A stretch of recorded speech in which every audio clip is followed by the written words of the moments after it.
Hello, ladies and gentlemen, and welcome to Baseball Town here at FirstEnergy Stadium as your Reading Fightin' Phils are set to begin a 6-game set here against the Bowie Baysox, the Orioles affiliate. Very excited to have our 19th annual morning game here today. No shot the last 2 years, but happy to have it back here this summer. This is the start of a 6-game series against the Oriole affiliate. Reading is coming on a 3-game win streak, 7-3 in their last 10, so really looking forward to watching them compete today. A couple of roster moves, we'll get into all of that later. It'll be righty Noah Skiro on the mound against the righty Griffin McLarty. So the players taking the field today, running out for the national anthem. We are going to throw it down to the field, and then we'll be right back up in just a moment for the first pitch around 11 a.m. Ladies and gentlemen, please rise. Gentlemen, please remove your hats. We invite all active military and all veterans to please salute the flag. And now, please welcome the Kutztown Middle School Jazz Choir, who will perform our national anthem.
Well, let's get ready to play some baseball here at America's Classic Ballpark. The national anthems, the fireworks have been shot off, and Noah Skiro is out on the mound warming up. Reading in their throwback R-Train black jerseys today. The giveaway was a replica on-field cap. The players wearing the same ones that we were giving away today, black with the R-Train logo on the front. I think everybody loves that old school throwback, and they're in their home white pants.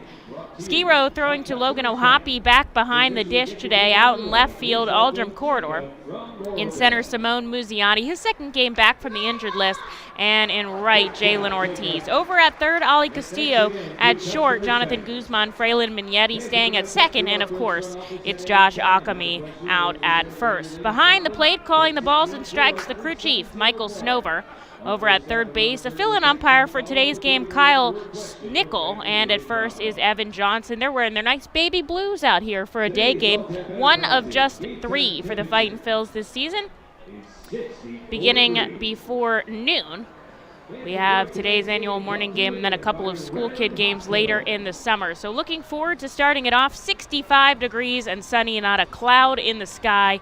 Some wind. There is some wind pushing in. It is 16 miles an hour blowing in from center field. So we'll see how that impacts the game today. Certainly turning a hitter's park, maybe more even here, but I know some guys that can still get it out today. And what a wonderful day it is for baseball here in Reading, Pennsylvania. We're on a 2-week road trip, back-to-back series against New Hampshire and Portland. They went 4-2 and 3-3 respectively. So returning ahead of the game as we come in today, 11-16. Bowie just 12-13. They've had a couple rainouts that they're going to have to play later in the summer. So a couple less games for us today, as leading it off for the Baysox is going to be Hudson Haskin, then Gunnar Henderson, Jordan Westberg, and J.D. Mundy in the cleanup spot. Joey Ortiz in number 5, Greg Cullen, the designated hitter, in the 6th, and then Fontana, Handley, and Harris in the 7, 8, 9 spots. Haskin steps in the road gray jerseys, orange lettering for the Baysox.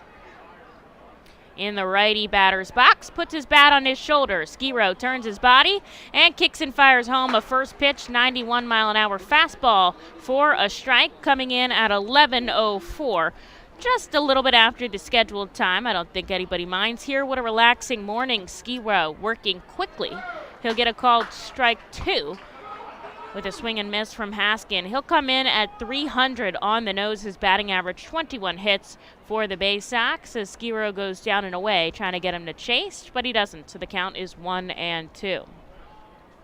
Skiro has been very consistent for the Fightin' Phils this season. A team-high 2 wins as he gets out. Haskin swinging, brings the heat, 96 with his fastball, and there is one away for the Fightin' Phils. Their kryptonite has really been the first inning. They struggle to get out of it early.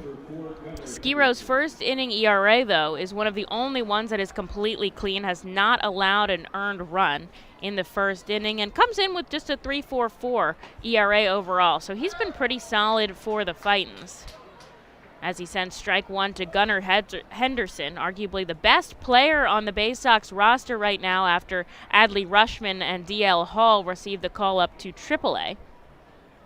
So we'll see how he does in today's contest over at shortstop. Skiro, glove at the waist, kicks and fires home outside.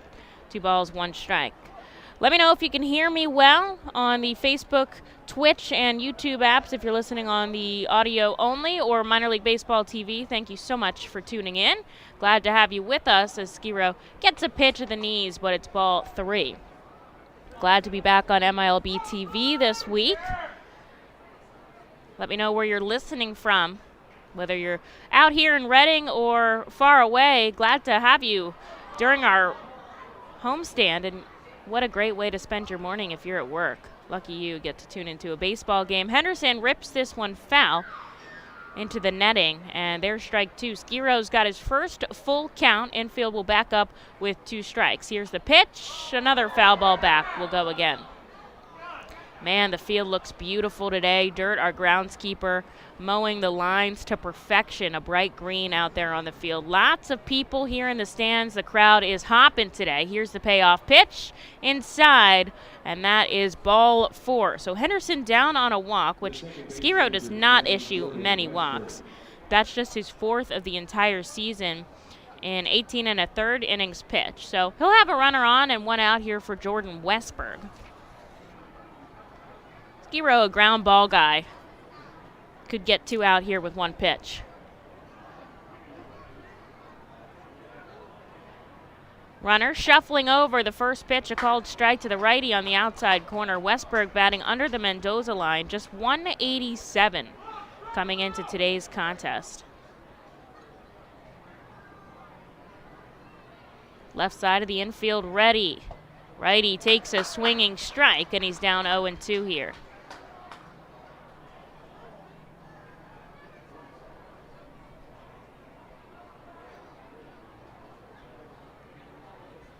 Glove set at the waist. He'll look over at first. Now he's going to come home, and a big swinging strike, 92 upstairs, and he gets him. There's 2 outs with Henderson still stuck at first here for the cleanup hitter, J.D. Mundy. This is Reading's 3rd day game in a row. They had back-to-back 1 o'clock contests in Portland, and they won both of those. And they're actually pretty solid in day games. They are 4-2. So hoping they can take that magic into today as a first pitch strike is issued to the left-handed batter. Henderson has 10 stolen bases on the season. I would not be surprised if he tried to get over here in the first. Skiro has his back to him. The righty's going to fire over to first. Akami puts the tag on, but not in time.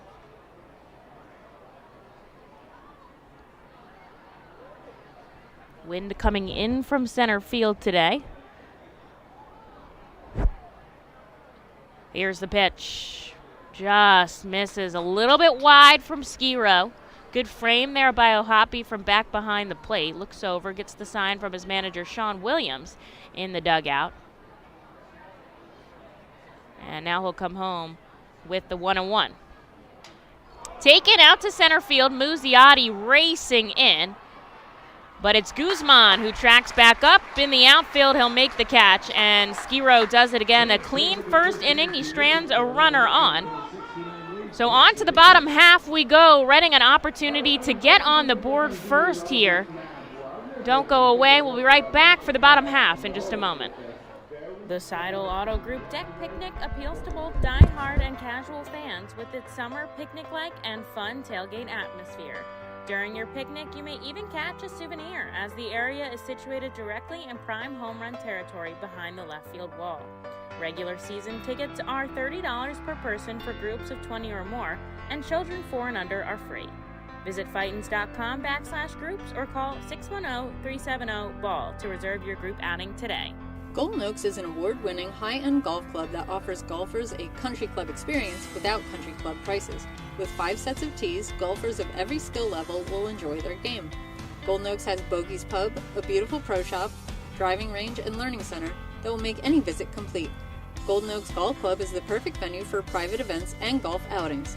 Visit us for our newly opened golf simulators, complete with its own bar area and Bogey's Pub menu items available. You can stay in our beautifully restored 1850s farmhouse and then play our award-winning championship golf course. Each room includes full amenities, cable television, and quaint rustic decor. While on the premises, visit Bogey's Pub for lunch, dinner, or a relaxing beverage. We're ready to serve you here at Golden Oaks and look forward to the 2022 season.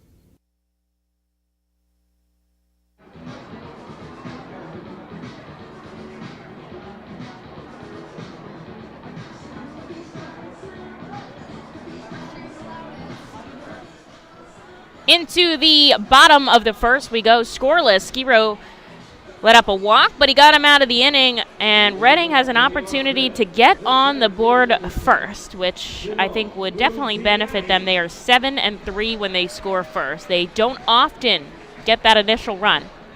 Appreciate y'all tuning in. Thanks for letting me know it sounds okay on our Facebook channel. From far and wide, what a great way to spend your morning. I feel so blessed. What a beautiful day at the ballpark. I can't get over it. I mean, it is just perfect. So leading things off, Simone Muzziotti. He'll be in the lefty batter's box. Just his second game back from an injury. But man, in his first game, did he take advantage. 2 hits, 2 RBIs, a run scored, and a walk, and they took him out after the 6th. Just to let him breathe a little bit. So he'll be back in playing center field for the Fightins and leading off as long as he's with us as he takes a ball outside, 1-1 the count. After Muzziotti, it'll be Jalen Ortiz, Aldrim Corridor, and Logan O'Hoppe in that cleanup spot. Josh Akami shifting to number 5, followed by Vito Freesia, Ali Castillo, Jonathan Guzman in the 8th spot, and Frelin and Vignetti batting 9th. There's a ball to Muzziotti, 2-1 the count.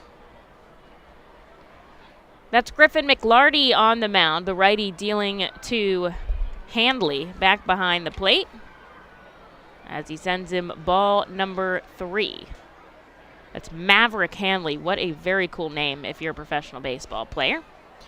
Out in left, Shane Fontana. In center, Hudson Haskins. And in right, Dylan Harris.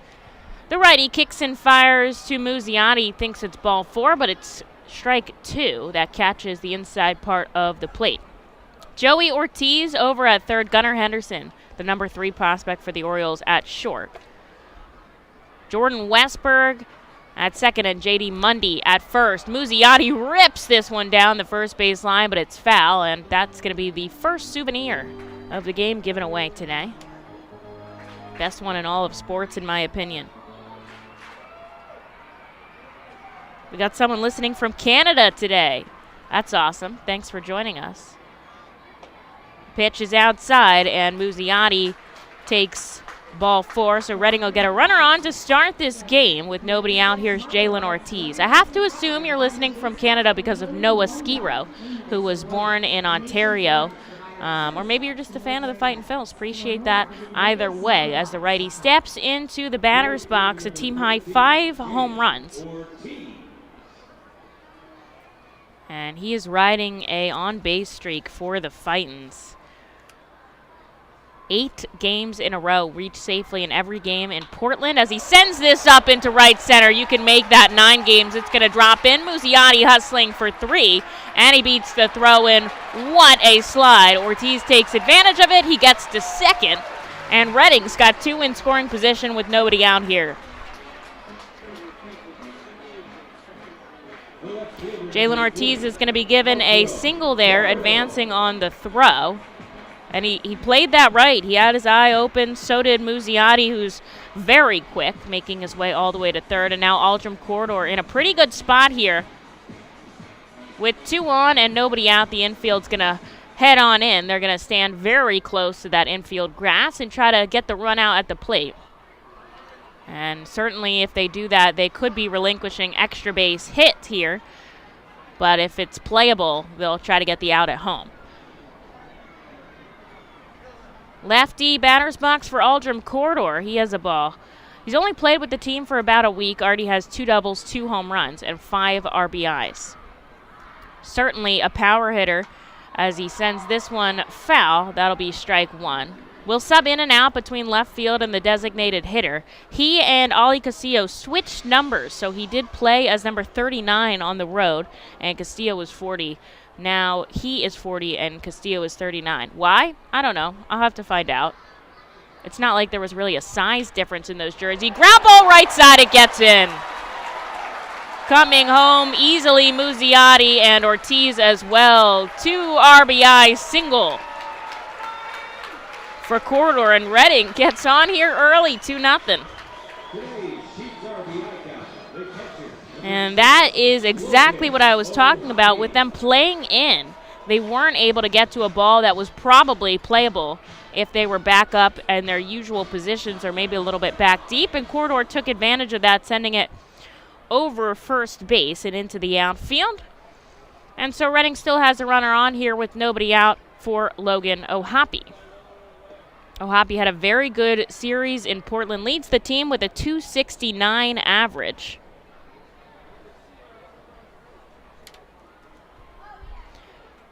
Very close to home plate here, about as close as he can get in the righty batter's box. Takes a called strike, and the count now 1-1.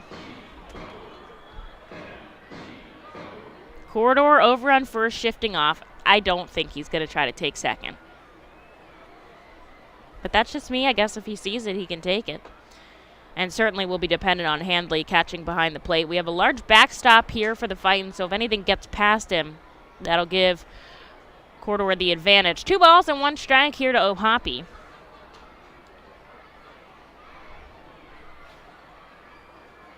Thought about taking that one, but he doesn't. And it's 3-1. Great crowd here today. Lots of seniors joining us, lots of kids joining us. A couple of schools out in droves here today. Here's the 3-1. Ohapi checks his swing. Does he go around? No, it's ball 4. Reading keeps the line moving here. Off to a great start in the first.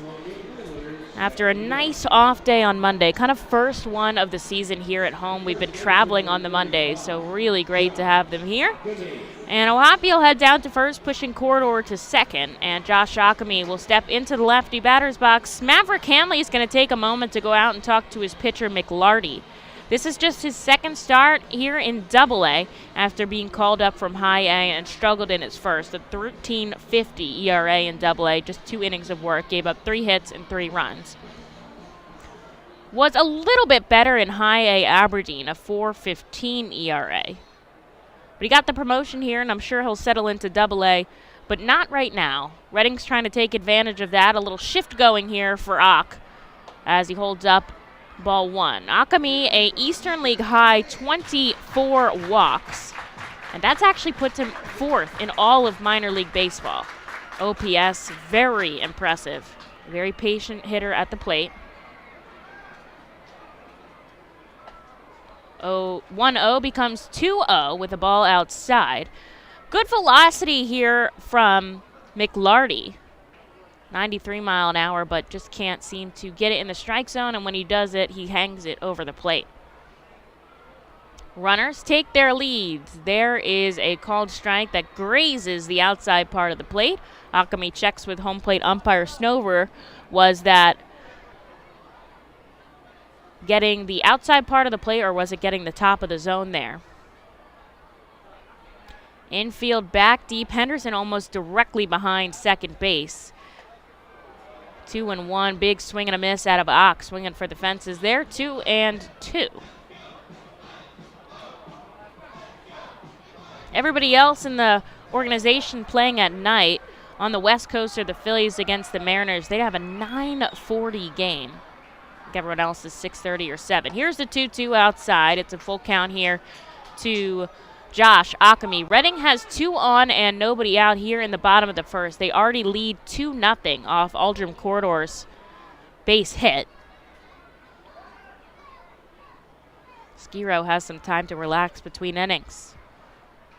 Here's the payoff pitch from McLarty. Akami stretches a slider and fouls it back. He'll keep his count. McLarty up to 22 pitches here.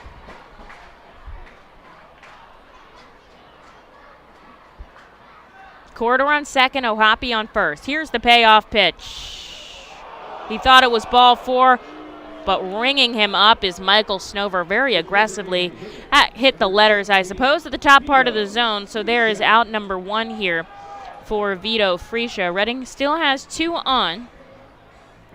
Freesia has really come into his own this season as a designated hitter. I really like having that spot open for another player this year. I know some pitchers like to hit, but I think the consensus from our team was they enjoy having the DH this year. And, of course, with Freesia, it's been awesome. A team-high 5 home runs.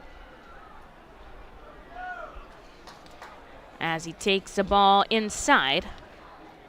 Also, a 10-game on-base streak, so whether that's hits or walks, he's gotten on in the past 10. It's pretty much the entirety of the road trip. I think what happened was there was a game in New Hampshire where he hit 2 home runs, and ever since then, he's just been crushing it. So he takes another ball below the zone, 2-0. Reading leads 2-0 here. Started off with Muziati walking, a base hit by Ortiz, followed up by a base hit by Corridor that scored both the runners. Ohapi walked down to first, so there's 2 on and 1 out here for the righty Freesia, and he takes ball 3 outside. Pretty big player out there is Vito. 6'3", 225. McLarty on the mound, 6'3", 185. Here's the 3-0. He wasn't swinging, you know that. And getting the bottom part of the zone is McLarty, so it's 3-1 now. Wind slowing down here for a moment, hanging at the flag in center, hanging down on the pole as Freesia fouls this one into the plaza area. And the count now full. So McLarty working his way back from 3-0 now. And this will be a battle here for Freesia, trying to keep the line moving. 2 on, 1 out. Here's the payoff pitch inside, ball 4, and Freesia on a free pass is going to load the bases. 3 walks issued by McLarty here. And I wonder when we're going to see their pitching coach, as Ali Castillo heads up, and just as I say that, the pitching coach heading out to talk to his starter. That's Josh Conway for the Baysox, and doesn't look like anybody else from the infield is going to come in as Castillo waits eagerly in the batter's box with the bases loaded and 1 out. Corridor on third, Ohapi on second, and Freesia on first. 3 walks and 2 hits for McLarty here. Reading leading 2-0 and giving Skiro some really nice run support.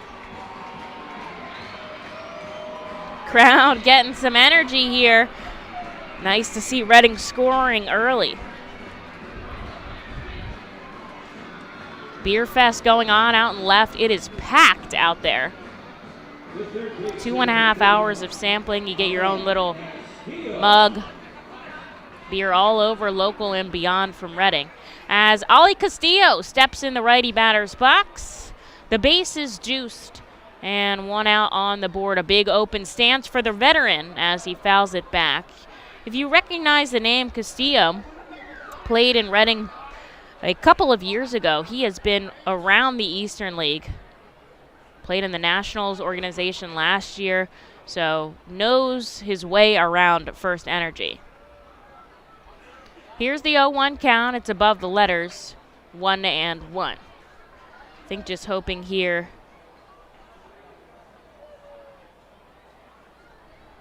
not to ground into a double play. Knock on wood.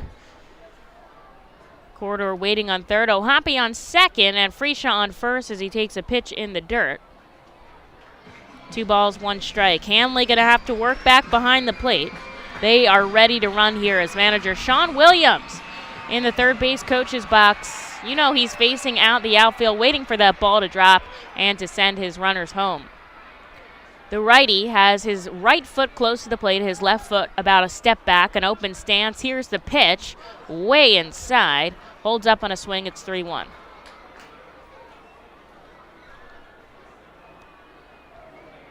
Castillo joined us at the final game of the last homestand, so been with us about 2 weeks, 6 hits and 3 RBIs, an opportunity to add to that here. Here's the 3-1, sends it foul outside of the stadium, and the count is now full. The bat boy bringing out some more baseballs here.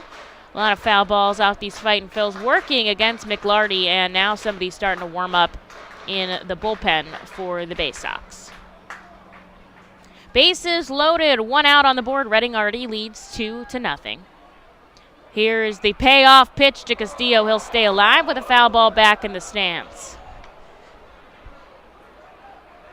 Waiting on deck is Jonathan Guzman, followed by the rookie Fralin Minetti. That'll get us through the starting 9. Stepping off is McLarty, a big pitch for him coming up. He's already thrown 35 offerings. And the Baysox are going to have to go to the bullpen early, whether it's now or shortly. Here's the payoff pitch. Corridor fouls another one, this time on the roof. Staying alive here against McLarty. Already 7 pitches into this at-bat.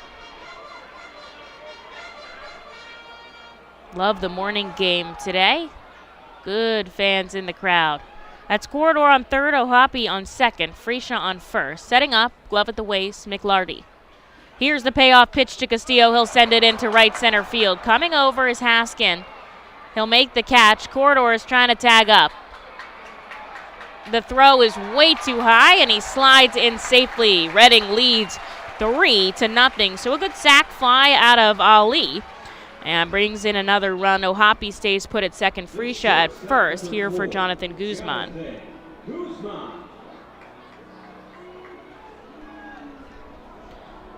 Guzman, a very hot or not hitter, I think. Sometimes he either goes 0 for 5 or he's got a multi-hit game. He's young. He's one of the youngest players here in the AA system. And I think that's going to do it for the pitcher, Kyle Moore, the manager for the Baysox, coming out the entire infield, coming in. So stuck in the top of the first, the R-Phils already 3 runs on 2 hits and 3 walks. 2 runners on and 2 out here waiting for Jonathan Guzman. We're going to take a pitching change and allow the bullpen to start to warm up here in the bottom of the first. The Enersys Power Alley Pub features a 2.5-hour all-you-can-eat buffet, private bar with bartender, 2 rows of seats, bar stool seating, and 4 cafe tables. The pub provides your party a private area to enjoy the ball game away from other fans. The Enersys Power Alley Pub may accommodate groups of 40 to 60 people. Enjoy socializing with your group and watch the game with a unique vantage point. Highline Merchandising, formerly Textiles, is your local small business company that provides screen printing, design, and merchandising services for local, national, and international businesses, bands, shows, and festivals, including 7-time Emmy Award-winning show Schitt's Creek and Unsolved Mysteries. Visit our website at highlinemerchandising.com. Celebrate the history of our national pastime at the National Baseball Hall of Fame and Museum in Cooperstown. See priceless treasures that will bring your baseball memories to life. Connect with events that have shaped and changed the game and our country. Our stories to tell, your memories to share. Plan your family visit today at baseballhall.org. See you in Cooperstown, where the journey becomes legend.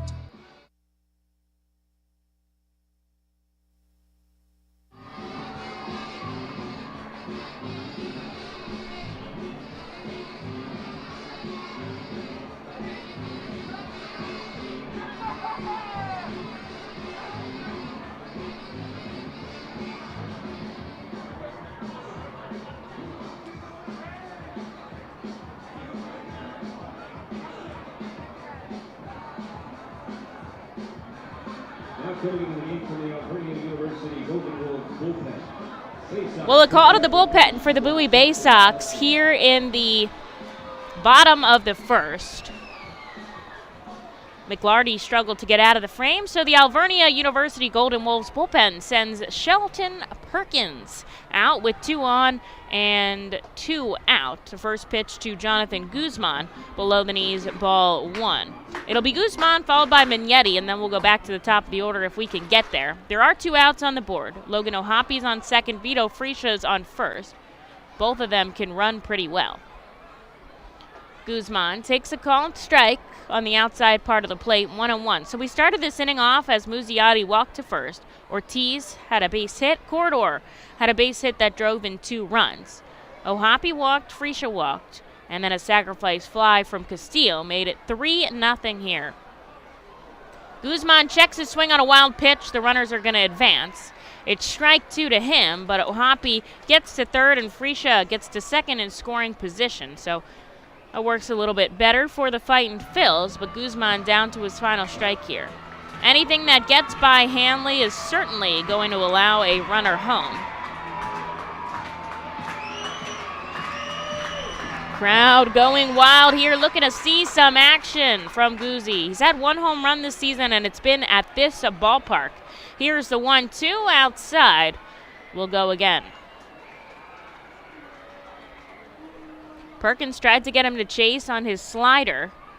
Just went too far away from Guzman. The final line not done on McLarty since he's responsible for the 2 runners on the base pass. So we'll give you that in the next frame. Guzman sets up in the righty batter's box.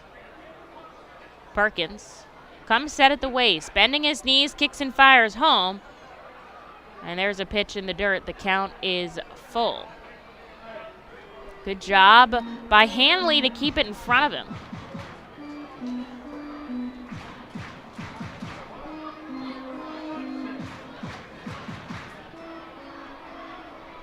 Leading on third, O'Hoppy.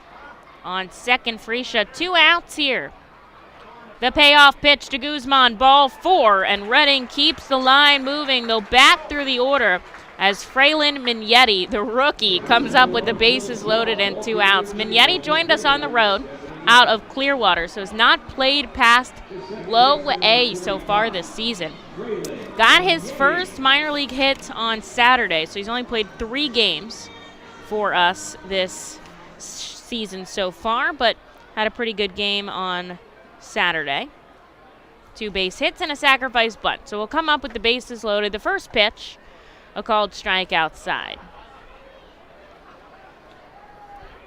Redding 2 hits and 4 walks in this inning has allowed them to lead 3-0, and we're still in the first.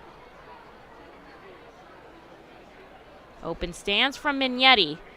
Takes a called strike down 0-2.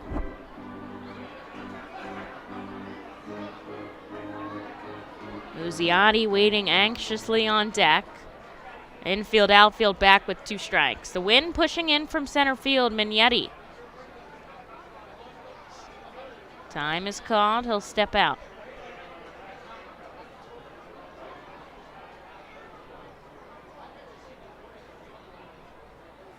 Perkins a 6 ERA. He goes home with the 0-2. Mignetti rips this down the left field line. 1 run will score as it trickles all the way to the wall. 2 runs will score. And charging home is Jonathan Guzman. A bases clearing double from Mignetti makes it 6-0 Redding. Oh my gosh, I can't imagine how excited he is out there on second to do that in just his 4th game here in AA. Down 0-2 and deliver like that. Bring us back to the top of the order with Simone Muzziotti.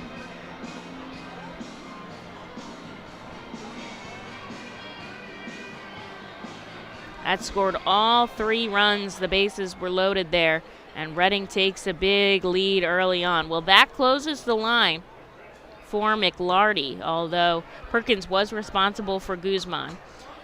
Mignetti out on second, and Muzziotti comes up for the 2nd time of this inning and takes a first pitch ball. He walked, but that was against McLarty, and ended up scoring.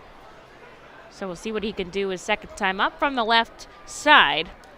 Perkins steps off, and that's his first. You get 2 per batter.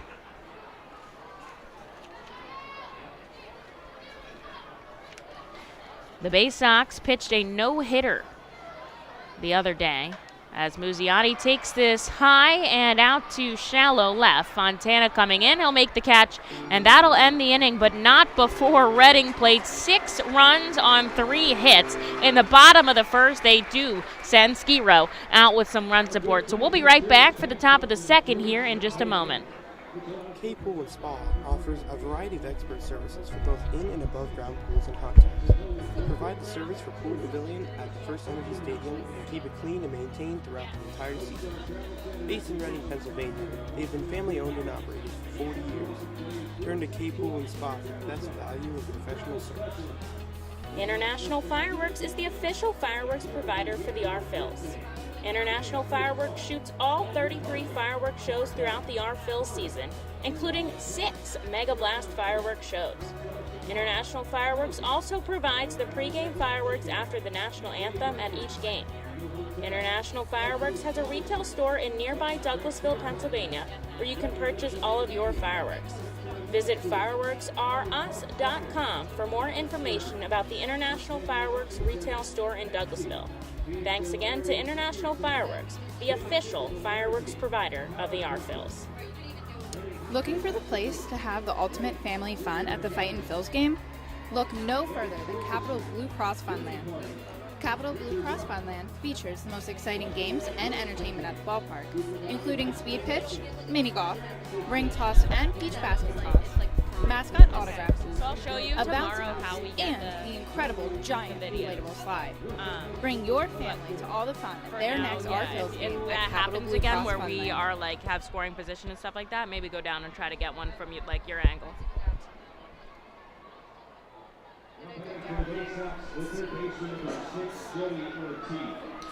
Into the top of the 2nd, Noah Skiro back on the rubber. This time he'll have 6 runs of support here. Reading took charge in the bottom of the 1st. We haven't seen an inning like that from them in a while, but very dominant to have it happen in the 1st inning.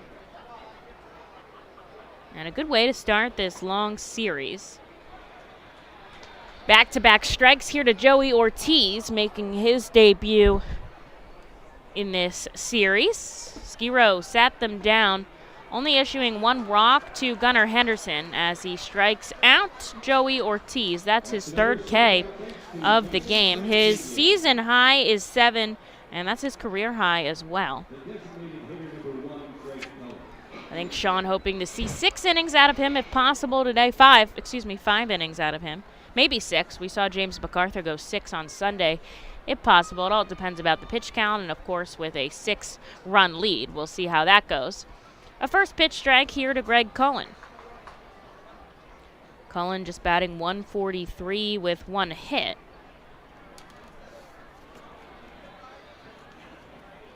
There's a pitch in the dirt.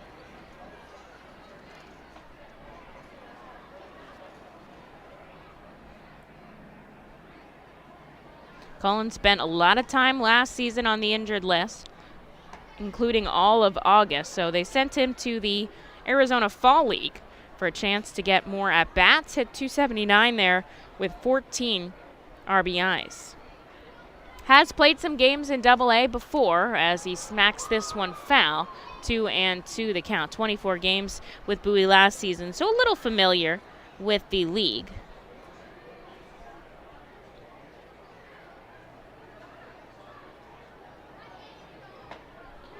And there's a swinging strike, back-to-back Ks here for Noah Skiro, dominating here in this second inning. And now Shane Fontana, the left fielder, coming up.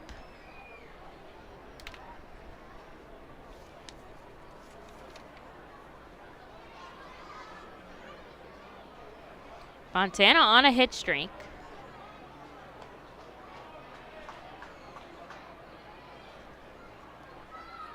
I don't know if I'd call it a hit streak when it's one game. That's what they've been reading through their game notes. As he takes a ball and a strike from Noah Skiro. 2 outs already here in the top of the second inning. Reading on top.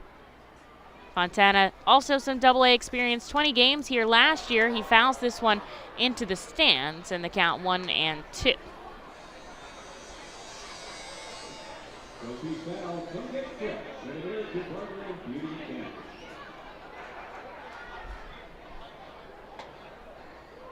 And there it is, a called strike 3. Noah Skiro strikes out the side here as he puts his team right back up to bat. He is not allowed a hit as of yet. So on to the bottom of the second we go here. We're going to take a quick break, and Reading looking for some more offense, up 6-0. The Reading Fightin Phils are proud to partner with the Berks County Mental Health and Developmental Disabilities Program. Together, we are striking out the stigma in order to raise community awareness about mental illness and the prevention of suicide. With 3 simple words, "Are you okay?" the hope is to begin a conversation to show Berks County that we care. Suicide affects and hurts everyone, but help is here, and we'll work together to help raise awareness about suicide and identify what we can do as a community to prevent it. People in need of assistance and support should call Crisis Intervention at 610-236-0530. That's 610-236-0530. Berks Immunization Coalition works to provide leadership and education in promoting age-appropriate immunization across the lifespan for all residents of Berks County. This is a coalition comprised of local physicians, nurse practitioners, school nurses, immunization coordinators, immunization advocates, and pharmaceutical representatives working to encourage continuity of immunization through medical resources.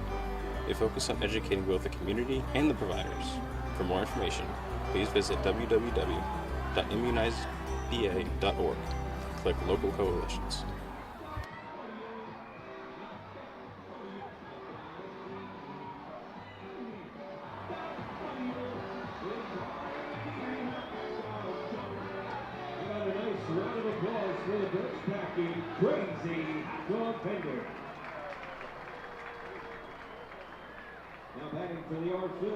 Kids love the crazy hot dog vendor there in between the middle of the second. Reading comes in with a 6-run lead here after Noah Skiro struck out the side in the top of the second. So on to the bottom half we go. Jalen Ortiz already up for a second time today. Had a base hit and a run scored in the first. That's when Reading scored 6 runs batting through the order. Hits from Ortiz and Corridor. And also a sac fly from Ali Castillo, but it was really on Fraylin Mignetti. The youngster had a double that cleared the bases. 2 balls, no strikes here as the reliever Perkins stays in the game. The final line coming in for the starter, McLarty, who didn't make it through the first. 2/3 of an innings pitched, allowed 2 hits, 5 earned runs as Ortiz holds off on a ball down and away, 3-1. Issuing 3 walks, striking out 1. Total of 37 pitches, and he'll hand it over to the reliever Perkins here as Ortiz takes a called strike 2 at the knees, battling back. He had a hitter's count, but now it is full.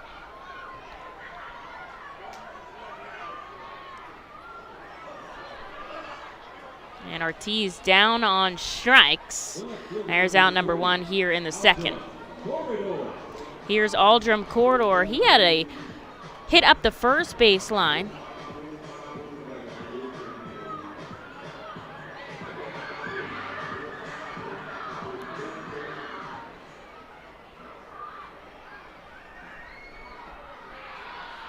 There's a first pitch strike to Corridor.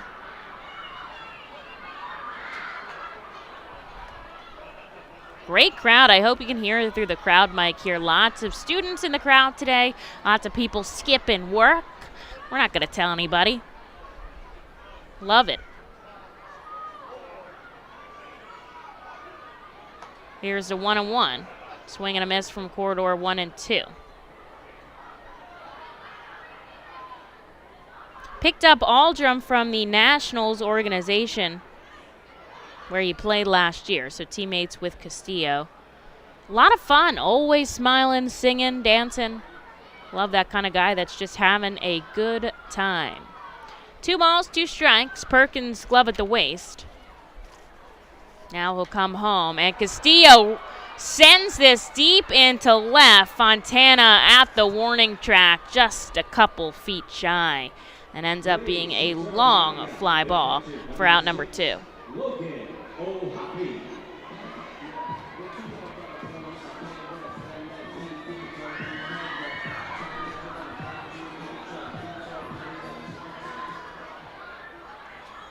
Here's Logan O'Hoppe, who walked and scored a run in his first at-bat. Way ahead of an off-speed pitch, bringing it down from mid-90s to 81 is Perkins here. The 0-1 is taken for a called strike at the knees. O'Hoppe thrown out of his first game, or thrown out for the first time, I guess, that I've seen on Saturday. Arguing balls and strikes as he takes a swinging strike 3 from Perkins. So a quick inning after that first that we saw, and there is the Fightins going down in order. So on to the top of the third we go. Reading still leads 6-0, and we'll see a little bit of Noah Skiro in just a moment. Hey, psst, yeah, you want to buy some low-priced groceries? Just follow me into this well-lit Lidl grocery store. Here at Lidl, we buy in bulk and cut down on costs wherever possible. Then we pass the savings on to you. Trust me, everything's done totally legit and above board. Nothing to be worried about. Yep, Lidl's pretty great. It's just your run-of-the-mill grocery store, except with way lower prices. Lidl, suspiciously low-priced groceries.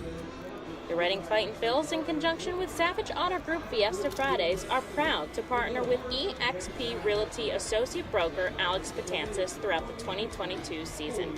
Visit Alex's convenient website at brgpa.com and search for your perfect home today. His custom search bar makes house hunting online easier than ever, and he's there to answer all your questions. Call Alex today at 610-926-8610. eXp Realty Associate Broker Alex Patansis is a proud partner of the Reading Fightin' Phils and all 11 Savage Auto Group Fiesta Friday games during the 2022 season.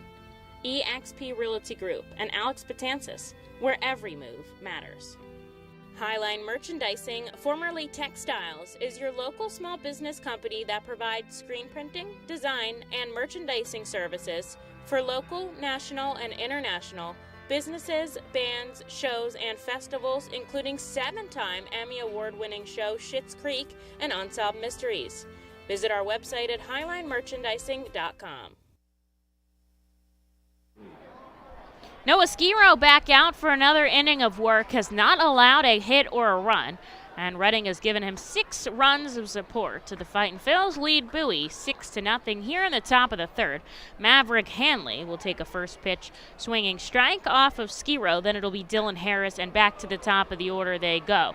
Line drive that gets in the gap in the outfield. Hustling is Muzziotti to pick it in. And just as I say that, a double to Hanley to start off here in the top of the third. The right fielder number 77, Dylan Harris. Here's Dylan Harris, the number 9 hitter. Batting .364, interesting number 9 hitter, with 16 hits, and a runner on second. Certainly not doable, but a lot of work here for the Baysox, already down by 6. He takes the first pitch outside.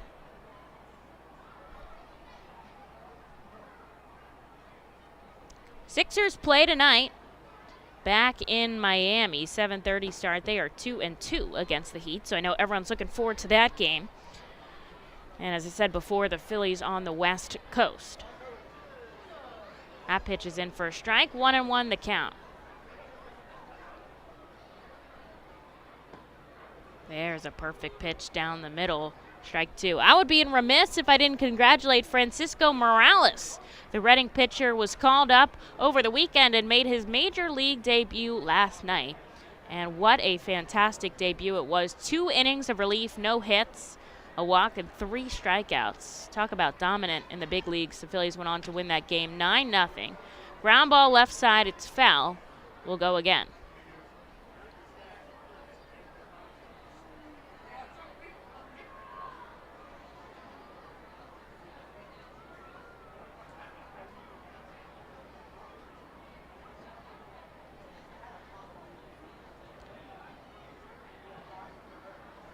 A lot of players will go from Double-A to the big leagues, especially because their affiliate is still as close as Lehigh Valley and great park to play in. And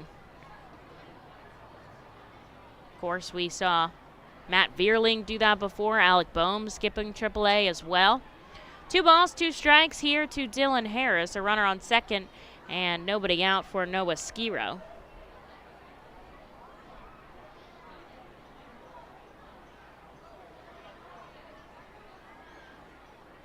Skiro right up the middle, diving. Guzman can't get to it. A run's going to come around and score here. The play at the plate is off the line. And an RBI single from Dylan Harris puts the first run on the board here for the Baysox in the top of the 3rd. Reading still leads 6-1. Here's Hudson Haskins as the Baysox go back to the top of the order.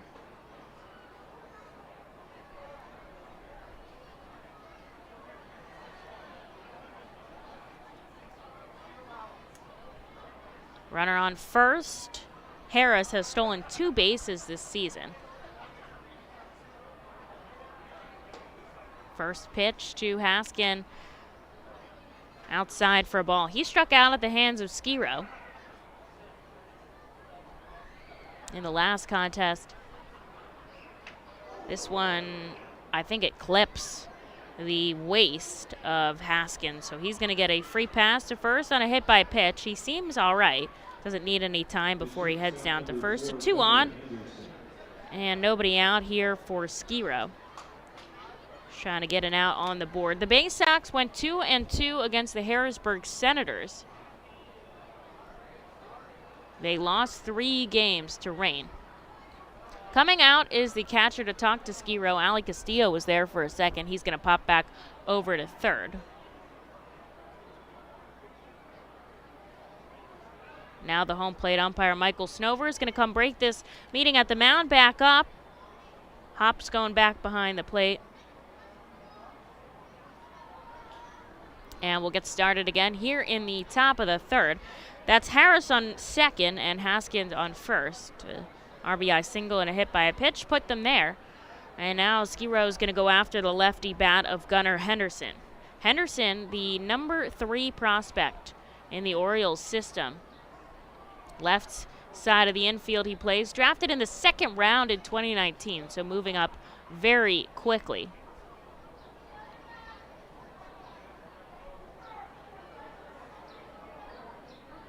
Signed right out of college, too. He's just 20 years old. And he takes a swing and a miss against Skiro, 1-1 the count.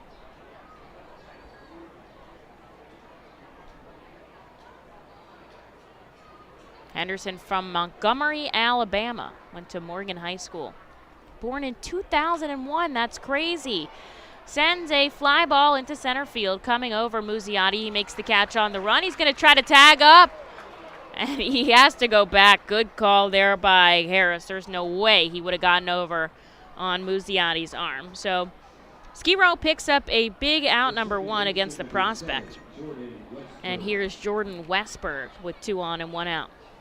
Westberg, the number 6 prospect. So back-to-back big guys for Skiro here. Westberg played at Mississippi State before being picked in the competitive balance round in 2020. So that's right after the first round of the draft. So picked up during the pandemic season, or no, lack thereof, I guess. And he takes a first pitch ball. Westberg from New Braunfels, Texas. Well, There's someone on our team from there. It's James MacArthur. I'm sure they know each other. How many people could it be from that area? As Westberg fouls it back for strike 2.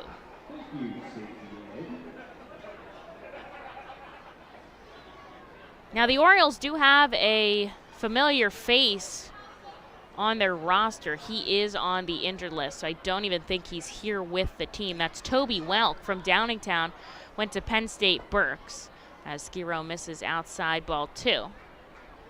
I know fans were looking forward to seeing Welk. I'm not sure if he's with the team, but he is currently on the injured list.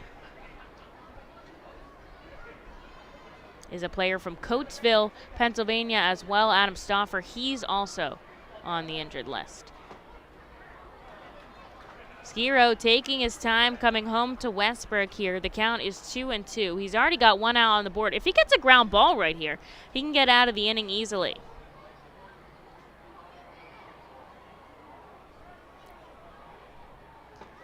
There's the pitch just below the knees. O'Hoppe wanted that one as a strike. It was right on the bottom part of the zone. 92 out of Noah. He's ready. He's already ready to throw the next pitch. It's a full count here.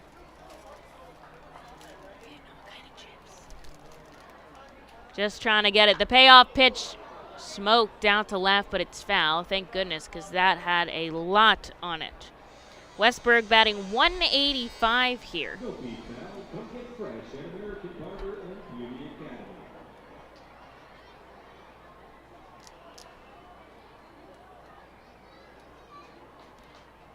This guy signed for $2.3 million. That's insane. And Skiro gets in a strikeout swinging. $2 million heading back to the dugout. As Skiro picks up out number 2. That's his 6th strikeout of the game. And here is J.D. Mundy now with 2 runners on and 2 outs. The Orioles affiliate already scoring 1 run in this half inning.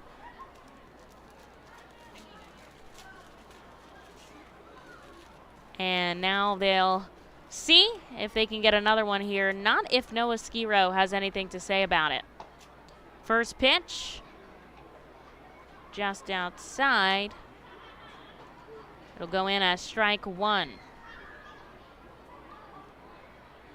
That's Harris on second, Haskins on first. 2 outs here. Skiro comes home.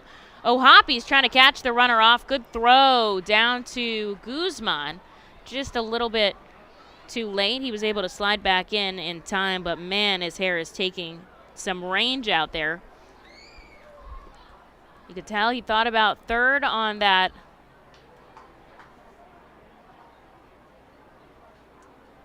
fly out to center, and I'm not sure he knows what he's going to do out there. Swing and a miss. Skiro gets strike 2. 93. He's staying up there with his velocity. We saw him with 96 one time to get a strikeout in the first. He's got 2 outs here and maybe looking for another K to tie his season and career high. Fly ball out to right. Ortiz calls off Musi. He's going to make the catch himself and airs out number 3. Skiro strands 2 runners on as we go into the bottom half. The Baysox do get 1, but Reading leads 6-1 into the third. Roof Max of West Reading is a safe, easy, proven, and affordable alternative to a complicated and expensive asphalt roof replacement.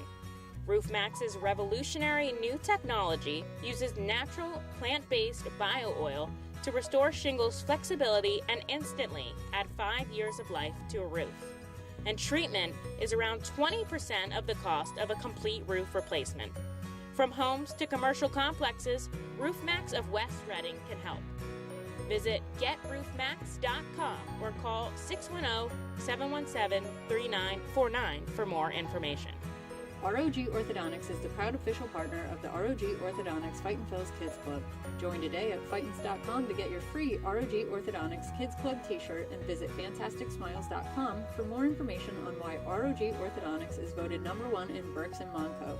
ROG Orthodontics and the Fightin Phils, 2 great hometown partners. Cornwall Manor is an active senior living community on the 190-acre wooded campus in Cornwall, Lebanon County. The community offers independence and opportunities for wellness and fitness, as well as educational and musical programs, and the peace of mind of having convenient health care on site. Cornwall Manor offers a range of residential choices from apartments to homes. Prospective residents are welcome to visit us for lunch and have a chance to learn more about the community. More information is available online at cornwallmanor.org. Cornwall Manor, celebrating over 70 years of senior living.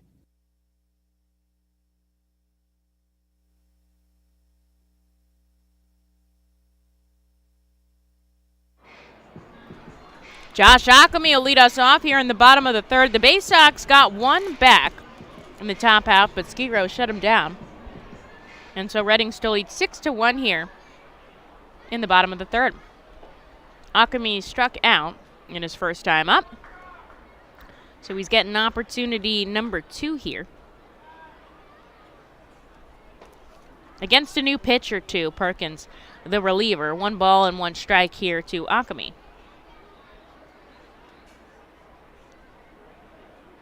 There is somebody starting to stretch in Bowie's bullpen as Josh sends this into the left field grandstand for strike 2. Perkins up to 28 pitches here. I don't know how long they're going to give the reliever. I'm sure they didn't think they would have to go to the bullpen in the first.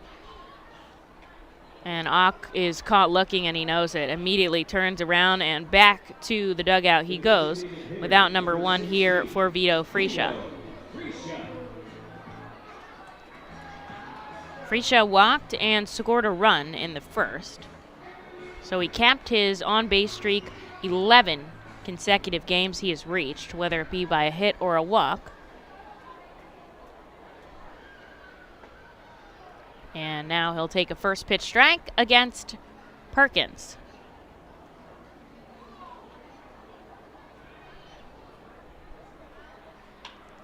Freesia sends this right into the glove of the third baseman, Ortiz. Man, the exit velocity must have been sharp on that, but just not in the right spot. Ortiz there to make the grab and robbing Freesia of a hit. There's 2 outs for Ollie Castillo.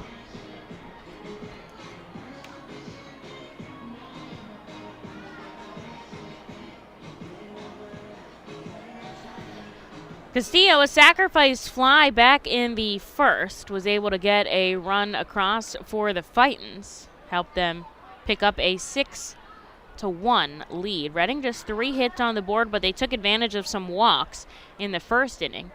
Castillo takes the strike and then sends this ball into the air in the infield. An easy catch for Henderson, and another 1-2-3 inning for Perkins as he sets down the Fightins in order. So on to the top of the fourth we go. Ski Row should be back out for another inning of work in just a moment. Roof Max of West Reading is a safe, easy, proven, and affordable alternative to a complicated and expensive asphalt roof replacement. Roof Max's revolutionary new technology uses natural, plant-based bio-oil to restore shingles flexibility and instantly add 5 years of life to a roof. And treatment is around 20% of the cost of a complete roof replacement. From homes to commercial complexes, Roof Max of West Reading can help. Visit GetRoofMax.com or call 610-717-3949 for more information. ROG Orthodontics is the proud official partner of the ROG Orthodontics Fightin Phil's Kids Club. Join today at Fightins.com to get your free ROG Orthodontics Kids Club t-shirt and visit FantasticSmiles.com for more information on why ROG Orthodontics is voted #1 in Berks and Monco. ROG Orthodontics and the Fightin Phils, 2 great hometown partners. Cornwall Manor is an active senior living community on the 190-acre wooded campus in Cornwall, Lebanon County.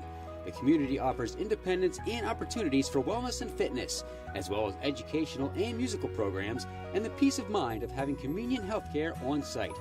Cornwall Manor offers a range of residential choices from apartments to homes. Prospective residents are welcome to visit us for lunch and have a chance to learn more about the community.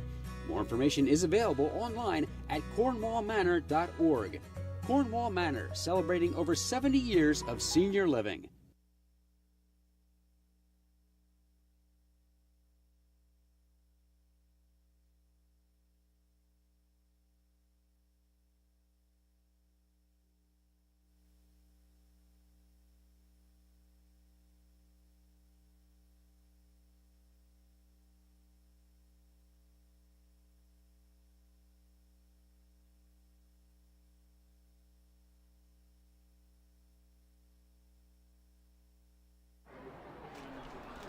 Zero back on the rubber here in the top of the 4th.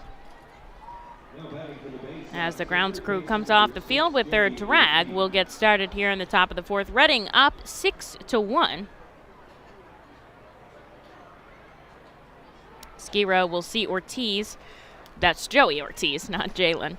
For the second time today, he caught him looking his first time up. The starter just 53 pitches under his belt here. His longest outing of the season has been 5 innings of work, but pitch count-wise, 87. Fly ball to a jumping Jalen Ortiz, and he gets the out. There is one in the top of the 4th. Here's Greg Cullen, who struck out swinging. Ski row struck out the side in the second, and it was the same 3, so put them all down in order.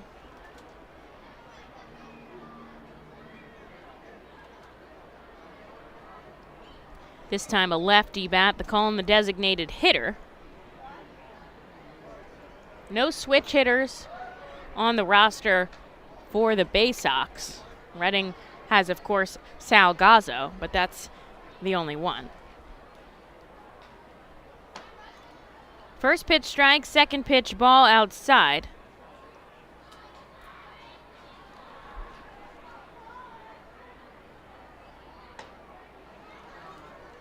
And there's another ball. Ski row has only allowed 1 run on 2 hits. He's only walked 1 batter. So he's been pretty dominant here in this morning game. Such a beautiful day. Line drive, but coming over his corridor, and he'll make the catch. So 2 very deep balls, but they are cut. And there's out number 2. The wind has kind of died down here. It's getting a little bit warmer, about 68 degrees in that flag in center field down by the pole. So we'll see how, that affects the game as it starts to warm up here in Reading, Pennsylvania. It's going to be nice all week long, which I love to see on the forecast, as the lefty Fontana will step in with 2 outs on the board. A little bit of a shift here from the infield. Mignetti playing closer towards first. Guzman a little bit closer towards second. We've got a lot of stuff left on the agenda for this week between fireworks coming up, belated Mother's Day celebration.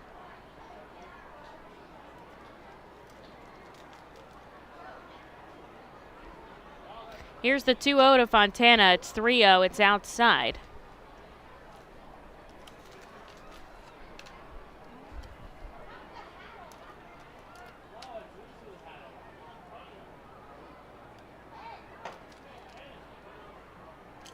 And that is ball 4. So on 4 straight pitches, Fontana is issued a walk. And the Baysox do have a runner on with 2 outs here for Maverick Hanley. Hanley had a double and a run scored his first time up, but we'll see what he's bringing to the table tonight.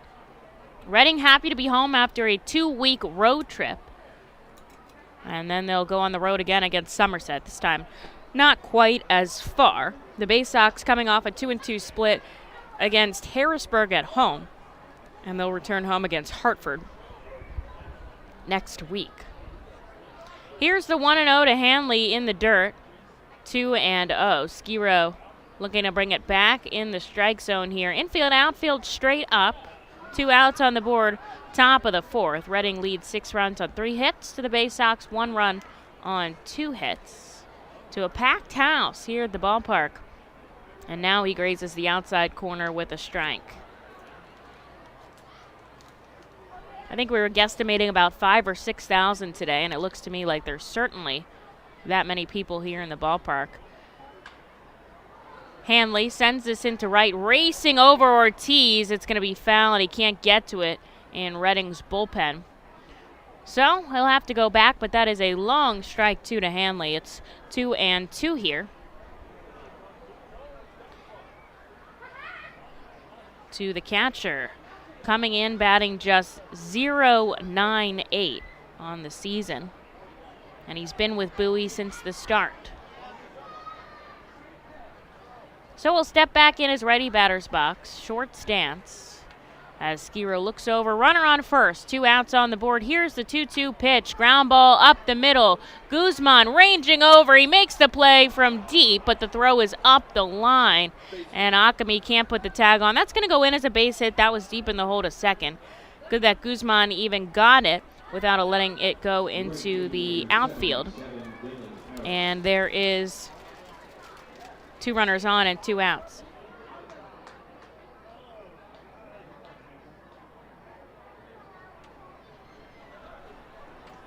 Dylan Harris steps into the righty batter's box. Lefty batter's box, excuse me. They'll shift over a little bit him. It's Fontana on second, Handley on first. With 2 hits today, and here's Dylan Harris, who has the only RBI of the day. Bottom of the lineup working it here for Baysox. Top of the lineup has been a little bit quiet. Skiro looking to get out of a little traffic jam. Not too much stress. Ground ball deflected off of the pitcher's foot. And that, nothing he could do about it there. Hopefully that didn't hurt him at all. As Andy Dodson, the trainer, is going to come out. They're going to talk to Skiro and make sure his ankle is okay. That came out very quickly off of his maybe right ankle. And the infield's going to come in to talk to him. That loads the bases, not ideal.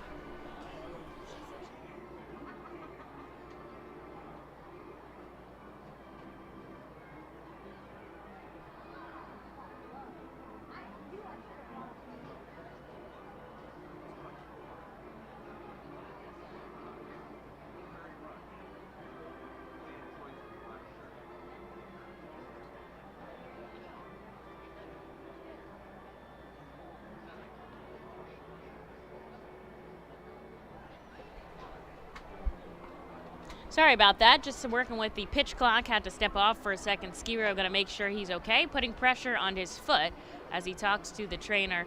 Taking a couple warm-up pitches. They're going to allow him the opportunity, and there is somebody warming in the bullpen right now. It's Mike Adams. So I don't know if they want him to keep throwing here or not. And I think Sean is going to take the ball from him.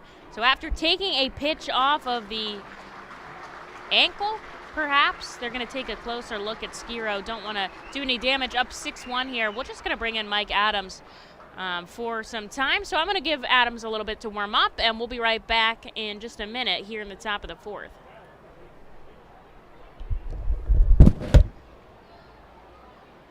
There you are in the great wide open when you hear it. Dinner time. When you're hungry, you're not going to let 5,000 feet of mountain get in your way. And if they try, that's what Kia's lineup of exceptionally capable SUVs with available all-wheel drive is for. The Telluride, Sorento, Sportage, and Seltos are how you know we take this pretty seriously. The SUVs and the dinner. Hurry into your local Kia dealer today. Kia, movement that inspires. Visit kia.com for details. Always drive safely. Feasers Incorporated, a family-owned, full-line food service distributor located in central Pennsylvania. Services restaurants, sporting facilities, theme amusement parks, healthcare facilities, educational facilities, and other institutions throughout Pennsylvania and the Mid-Atlantic region. For over 100 years, Feasers and its employees have committed themselves to making customer service their highest priority. Feasers works hard to provide customers with the products they require, delivered by their helpful fleet drivers. Feasers is large enough to serve and small enough to care. For more information, call 800-326-2828 or Feasers.com. The Reading Fightin' Phils are proud to partner with the Berks County Mental Health and Developmental Disabilities Program. Together, we are striking out the stigma in order to raise community awareness about mental illness and the prevention of suicide. With 3 simple words, "Are you okay?" the hope is to begin a conversation to show Berks County that we care. Suicide affects and hurts everyone, but help is here, and we'll work together to help raise awareness about suicide and identify what we can do as a community to prevent it. People in need of assistance and support should call Crisis Intervention at 610-236-0530. That's 610-236-0530.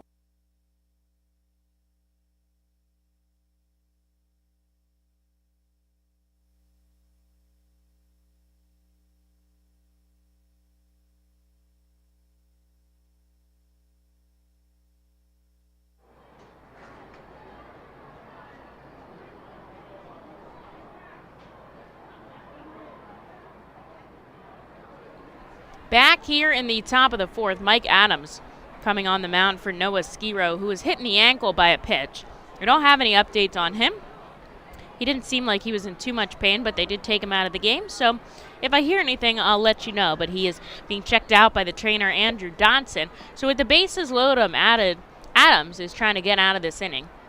He's already got 2 outs to work with. But he does have Fontana on third, Hanley on second, and Harris on first. With a foul ball back there, Haskins, the leadoff hitter, is now 1 and 2 here. Adams has had 2 back-to-back really great outings, 2 wins for the Fightin' Phils so far this season. And he's 4-0 in inherited runners, so he's not allowed the 4 inherited runners he's seen to score. Glove high, he comes home, tries to grade the inside corner. I think the Phils defense thought that was strike 3 as everyone started walking to the dugout, but it's ball 2 to the righty batter. Adams getting his velocity up, kicks and fires and gets a big swing of the miss, pumps his fist as he gets the job done with the bases loaded. The Baysox fail to score.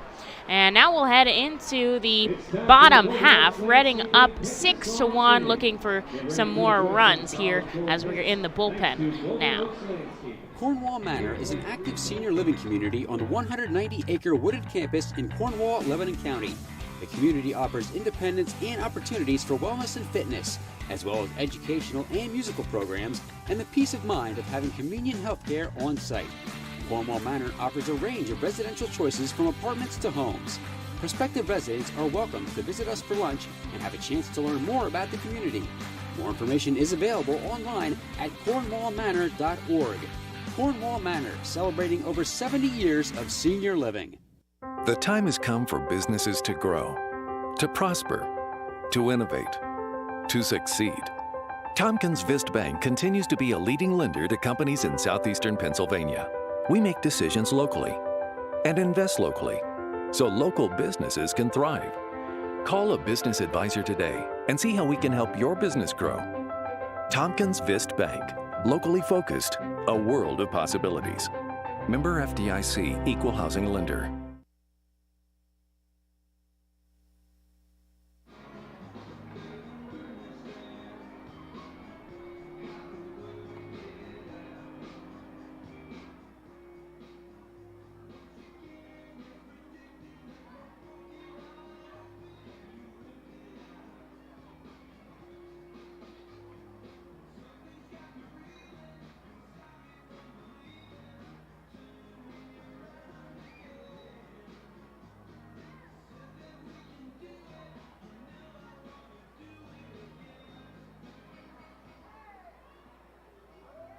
Pitching out of the Alberta University Golden Wolves bullpen, Baysox pitcher number 23, Jensen Elliott.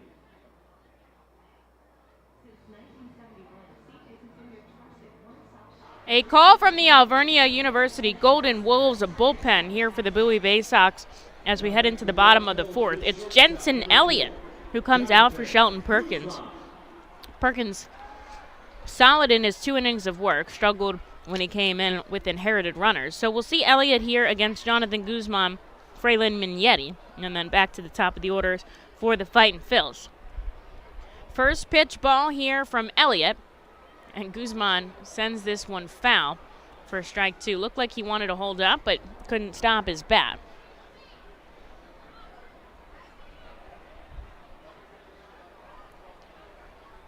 Eventful top half as Guzman takes a pitch downstairs, 2-1.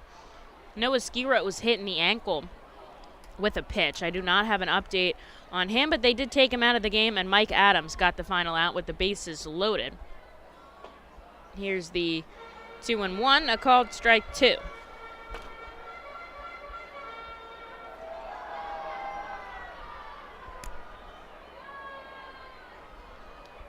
So the final line on Skiro, as Guzman a chopper back to the pitcher, on to first, and there is out number 1.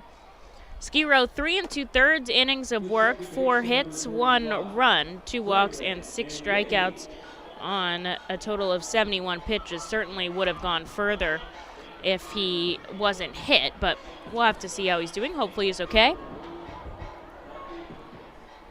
Certainly want the best for each and every guy as Mignetti comes up for the second time. His first at bat here at FirstEnergy Stadium, he delivered a double down to left, clearing the bases that were loaded when the rookie came up, and the crowd just went wild as he takes a swinging strike, 294 off the hands of Elliott.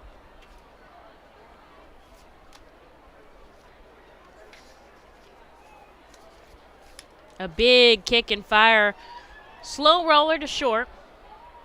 On to first, Mignetti beat out by a couple of steps, and back-to-back ground balls puts 2 outs on the board in the bottom of the 4th. Elliott was drafted in the 19th round in 2019 out of Oklahoma State. And his brother Jake, we just saw with New Hampshire. Isn't that cool? Both of them in Double-A this season. They'll certainly face off if they're both still in Double-A later in the summer, as Simone Muzziotti takes a first pitch strike.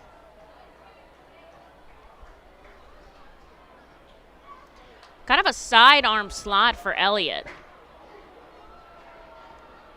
I wouldn't exactly, it's not exactly horizontal, but certainly the release point is about 45 or maybe even down further as we watch it again. Glove at the hat, and then he comes over. I guess it's about 45. It's certainly not directly horizontal or up above. And seems to get high velocity off of it as he gets 96 on the radar gun. Here's the 1-2 to Muzziotti, who takes the pitch in the dirt. 2 balls, 2 strikes. Muzziotti up for the 3rd time today here in the bottom of the 4th. Reading the home team, they bat last. Sends this one into left, but it's foul. He'll go again. Elliott's last outing, 2 innings of work. He gave up 9 hits and 4 earned runs against Harrisburg.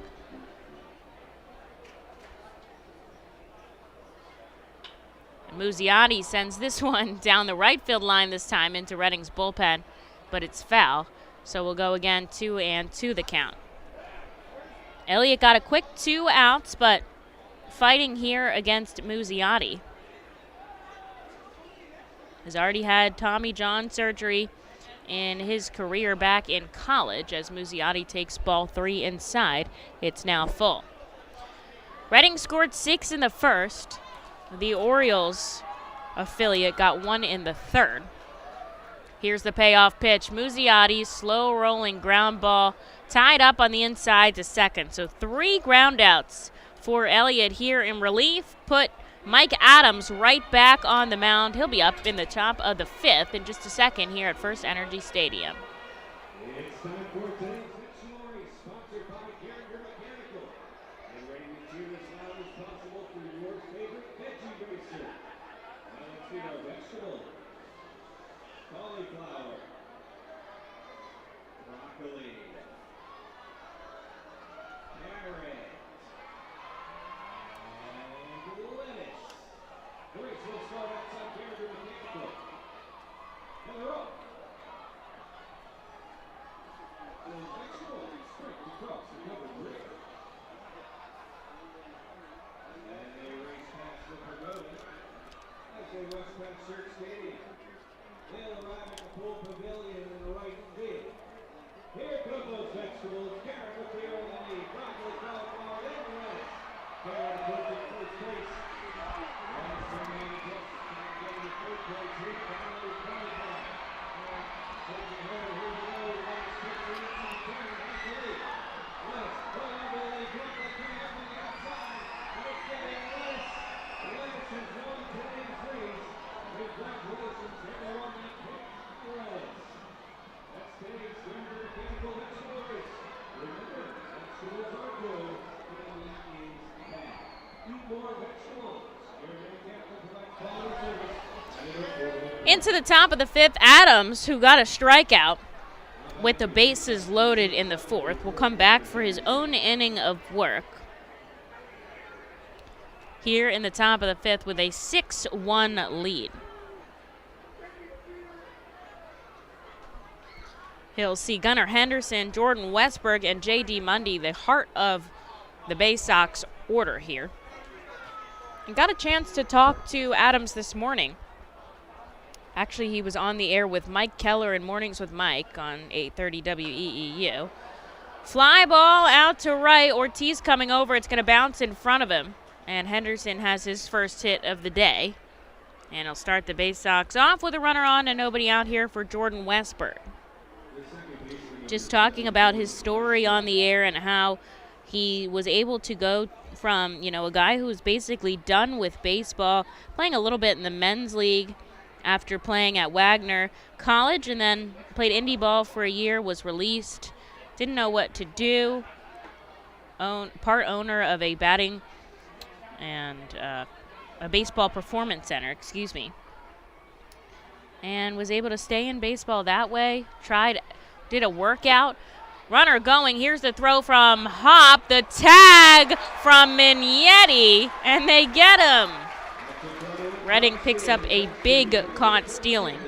Put that 2-4 in your scorebooks if you're keeping track with me. That is O'Hoppy's 7th caught stealing of the season. Catches over 25% of runners that go. Pretty good for the number 5 prospect for the Phillies, and so that immediately races a runner.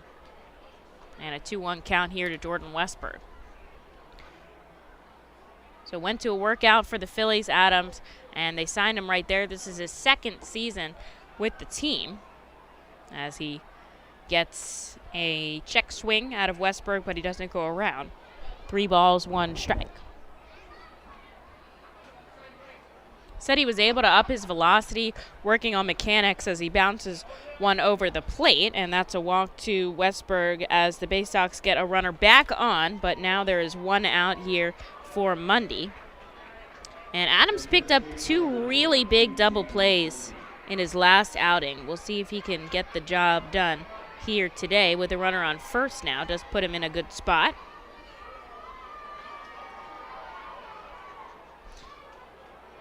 And he actually was just talking to me about how, it's different with the morning game here, but for relief pitchers, it's kind of the same type of situation. You just come in, you warm up, you stretch, you throw your pitches, you do your strength and conditioning. There's a lot. I'm not saying there's not a lot, but it's kind of the same similar setup as you would as opposed to batters who this is more of like a show and go game for them. 1 ball, 1 strike here to Mundy. And he was saying, you just always have to be ready. You never know when your name is going to be called. Yes, when you're hot, when you might come in, when you've last thrown, but you never know. Maybe somebody comes out early that was supposed to stay in long, and that's exactly what happened with Skiro today. Came out a little bit earlier than expected as he gets a swinging strike from Mundy, and he's down 2-2.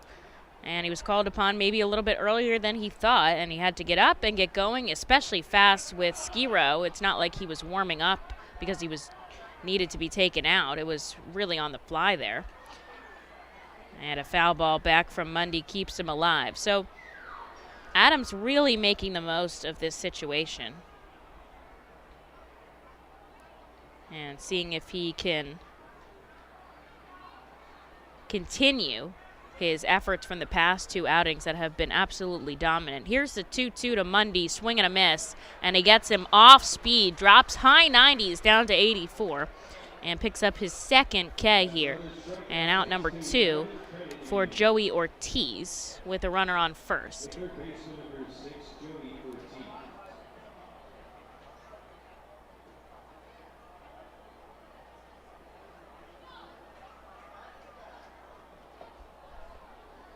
There's a first pitch, ball down and away. Somebody's starting to stretch in the bullpen for Reading. Usually Adams gets an inning or 2, and of course it's only day 1 of the series, so pretty much everybody is available. And Reading got a new player today, Ofrady Gomez, added to the roster. Hunter Marquardt transferred to Lehigh Valley, so that was the move made today, as Adams hits the outside corner, 2 balls and 1 strike.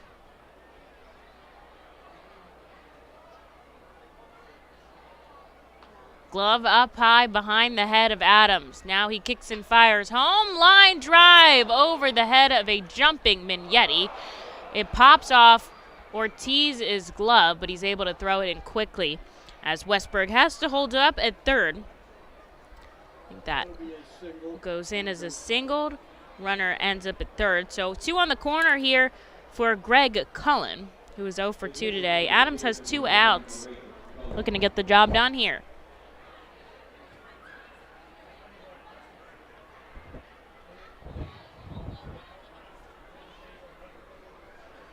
Lefty batter here from Adams. He has the ball behind his back. Now he'll come set in his glove and get his grip. Quickly come home in for a ball just outside.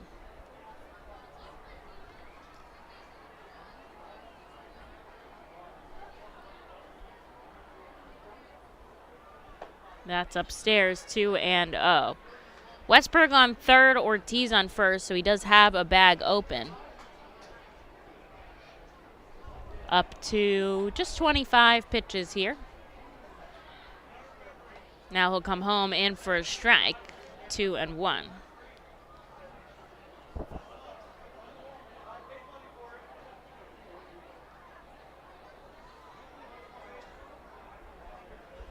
Both runners looking to jump here with 2 outs on the board. He hits the inside part of the strike zone. Big strike 2 there.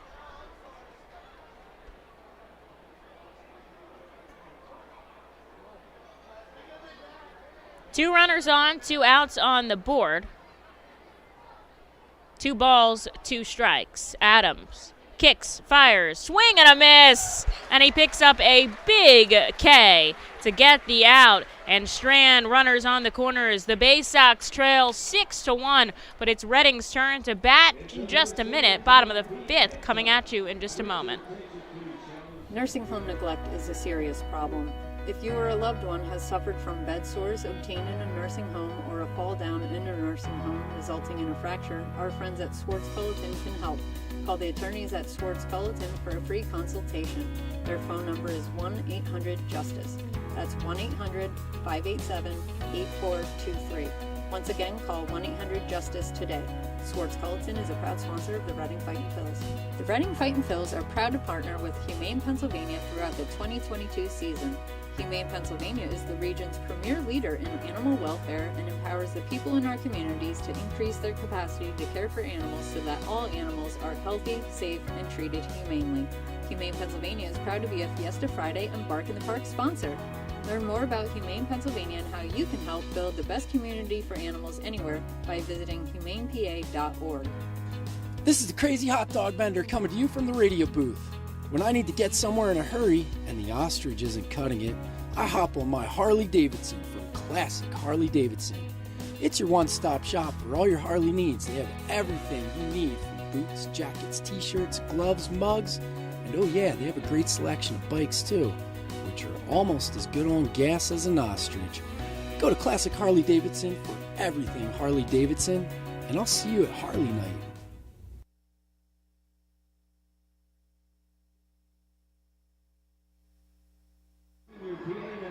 Brought to you by our local Kia dealers. Please welcome today's first Kia Senior PA announcer, Kimberly. In for the bottom of the 5th inning, Mike Adams got out of a jam and didn't allow a run to cross. So Reading keeps their 6-1 lead as Jalen Ortiz, Aldrim Corridor, and Logan O'Hoppe are due up in this half inning. Reading put all 6 of those runs on in the first frame, and Bowie added theirs in the 3rd. Elliott still out on the mound after sending the Fightin' Phils down in order on ground balls. In the 4th, Ortiz's first time seeing him takes a first pitch strike, and the second one fouled into Bowie's dugout.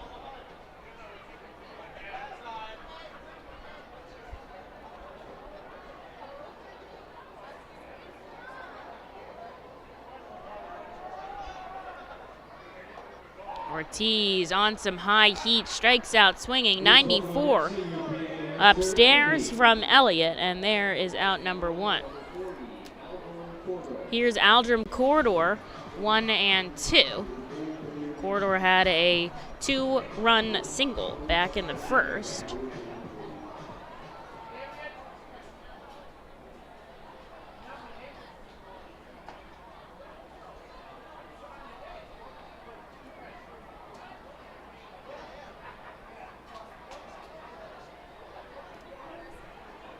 Infield, outfield, back deep with the lefty batter.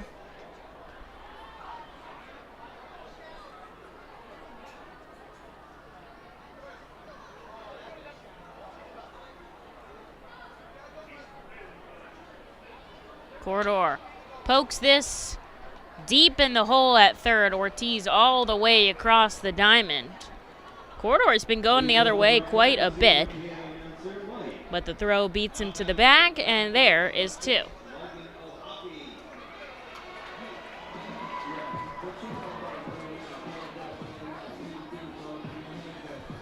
Here is Logan O'Hoppe looking for his first hit of the day. Had a walk and a strikeout, scored a run for the Fightin, so the righty will step in against Elliott and take a pitch inside.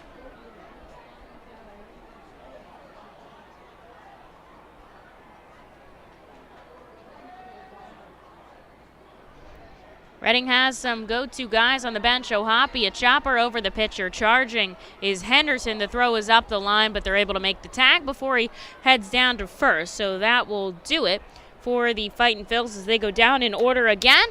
And I think we will see somebody from the bullpen here for the 6th.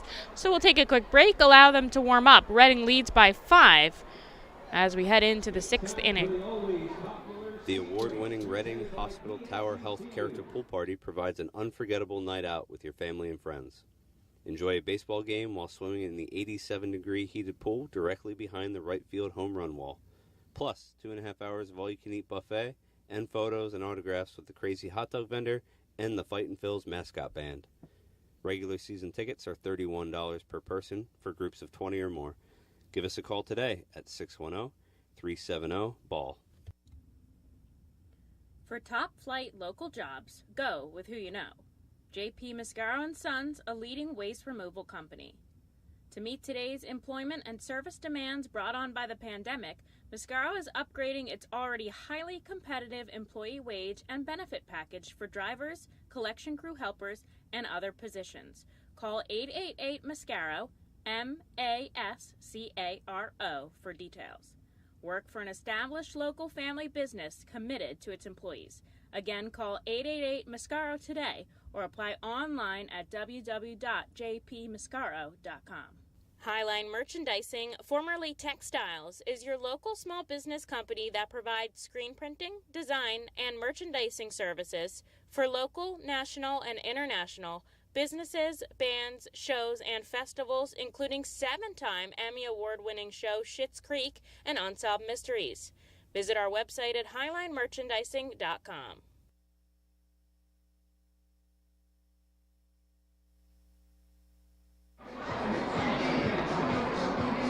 Defensive substitutions for the Fightin' Phils here in the top of the 6th inning. Billy Sullivan comes out on the mound for Mike Adams out of the Alvernia University Golden Wolves bullpen. And in center field, Chris Sharp taking over for Simone Muzziotti. Muzziotti just in his 2nd game for the Fightin', so I think they're easing him back into it. He came out early in the first game after, coming back from a long time on the injured list. So they're going to take him out here and put Sharp out in center field. Sharp, a very sharp center fielder. I'm sure he's gotten that joke plenty of times. And so he'll come in here and he'll bat in the leadoff spot for Mosey, as Shane Fontana, Maverick Hanley, and Dylan Harris are due up here against the righty Sullivan. Reading leading 6-1 here in the top of the 6th inning. Adams able to put donuts on the scoreboard in both of his frames. We'll see what Sullivan can do. Back-to-back balls here to Fontana, 2-0. The bottom of the lineup has been getting the job done for the Baysox today. That's where really all the base running action has come out of, and that's what Sullivan will see as he misses outside. Interesting fact, Billy and Mike are roommates. So all throughout the season on the road trip, they'll be in the same room, and both from the same area-ish, South Jersey for Mike and Delaware for Billy, as he sends a 4-pitch walk into Fontana. And there's a runner on with nobody out here for Maverick Hanley. And they'll room the entire season on the road. And Mike said he doesn't get tired of it. He actually enjoys having somebody else around. And, you know, if they've been spending a lot of time together, there's 28 other players that he can go off and chat with. But I think he enjoys having somebody there after the game to go through everything with, as he sends a ball into Maverick Hanley.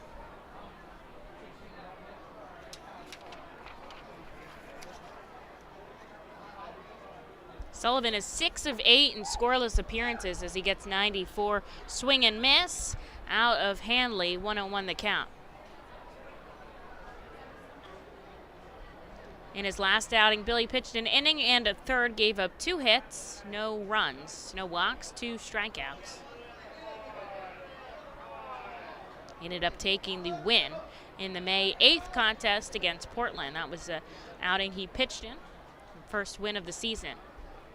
2-1 here, the count to Hanley. Runner on first, nobody out for the righty. Comes home in for a called strike, and the count evens. Billy keeping his velocity in the mid-90s with his fastball, as the wind is picking up a little bit in from center field once more.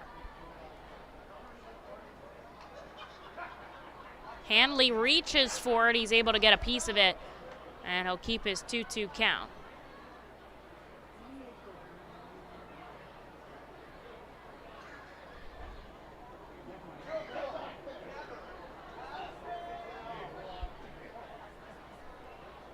Fontana on first has stolen a base this season, also has been caught stealing once. The 2-2 comes way outside to Hanley. Billy reaching 96 with his fastball, but the count is full.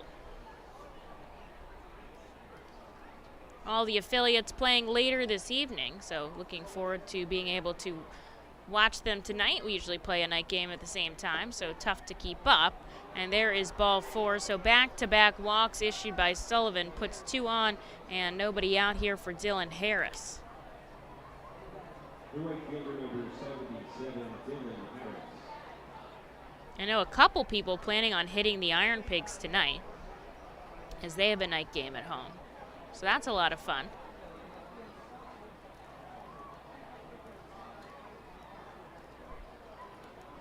And here is Harris in the lefty batter's box. Now we're going to see a visit from Ohapi out to the mound to talk to Sullivan.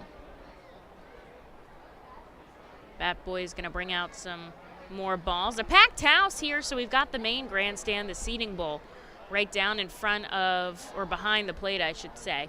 If you go down the right field line, there's a big grandstand area with many more seats, and our dugout suite, which is on the ground. You're right at field level. Couldn't be closer to the players there. If you keep going into right field, that is our pool, our Reading Tower Health Pool Pavilion.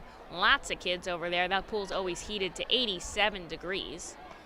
Sullivan misses 1 ball, no strikes. Into right and center is some advertisements that are up. That's where we're going to put our new complex for the players. Sullivan tries to grade the outside corner, but it's ball 2. Left center's the big video board, big scoreboard out there. And if you continue down into left field, there's another long video board and our big left field deck. And now Billy hits a strike. 2-1. A lot of people out on the deck today. It is Beer Fest out there. Wish I could join them out there. There's also a walkway right in behind the wall, perfect for catching home runs. Good frame by Ohapi, but it's outside. 3-1. Also a picnic area out in left field, and then as you keep going up the left field line, it is the grandstand general admission. 95, Billy hits past him, and the count is full. And of course the 67 club right across from third base. That's another big group area with a buffet.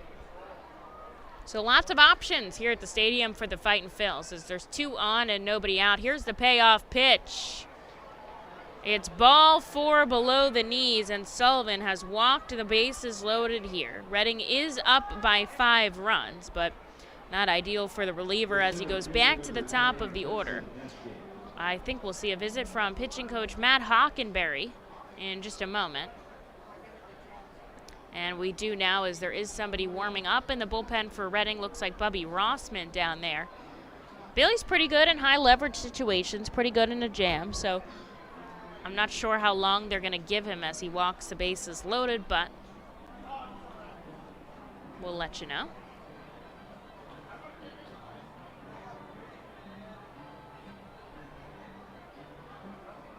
Corner infielders coming in. Akami always comes in at the meeting on the mound, just wants to make sure he's in on what the situation is going to be. And now Ali Castillo coming into the meeting as well. The home plate umpire trying to break up on the mound and waiting for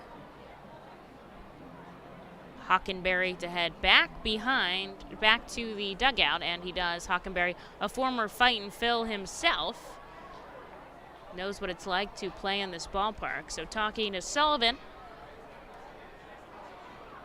as he has to face Hudson Haskins with the bases loaded here and nobody out.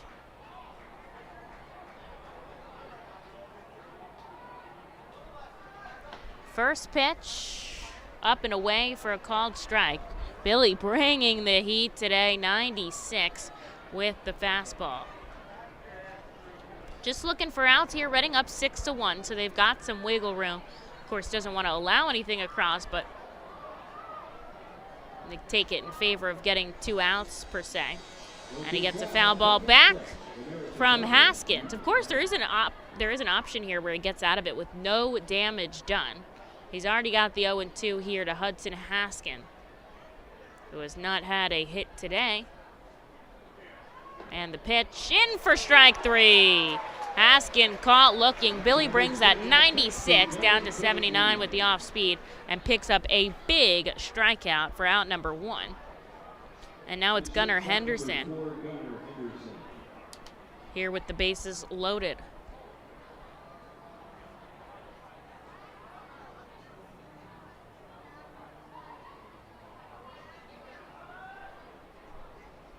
It's Fontana on third, Hanley on second, and Harris on first. Righty on lefty matchup here with Henderson.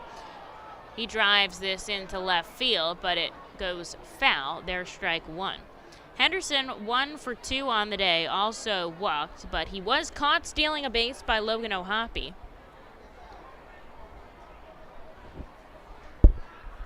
And as I said before, the number 3 prospect for the Baltimore Orioles. Did get to play at the alt site in 2020. Fly ball out to left. It's deep. Corridor is going to make the catch, and I'm sure they will try to tag in a run. Coming home swiftly is Fontana, so he makes it 6-2 here, but none of the other runners advance, so that is a big out number 2 for Billy Sullivan. Sacrifice fly in the books for Henderson, but Reading still has a 4-run lead.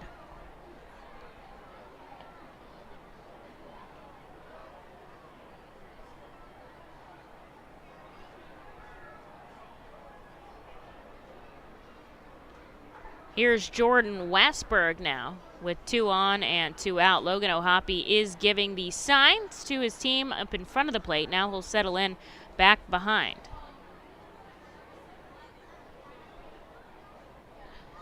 What the Orioles like about Westberg is that he can both send the ball the opposite way and pull it, so he can go from gap to gap as he fouls one back for strike 1.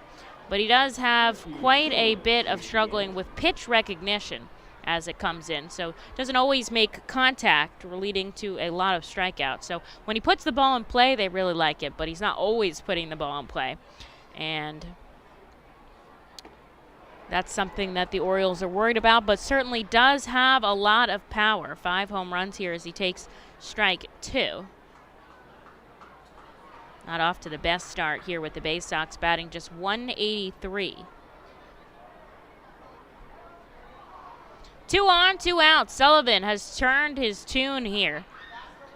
Got back-to-back outs as he goes the 0-2. Swing and a miss, bringing Westberg to his knees, and he gets the job done. So Sullivan, in the face of adversity, with the bases loaded, allows just one run across and keeps Reading's 4-run lead heading into the bottom of the 6th. We will take a quick break with Reading's turn to bat. There you are in the great wide open when you hear it. Dinner time. When you're hungry, you're not going to let 5,000 feet of mountain get in your way. And if they try, that's what Kia's lineup of exceptionally capable SUVs with available all-wheel drive is for. The Telluride, Sorento, Sportage, and Seltos are how you know we take this pretty seriously. The SUVs and the dinner. Hurry into your local Kia dealer today. Kia, movement that inspires. Visit kia.com for details. Always drive safely.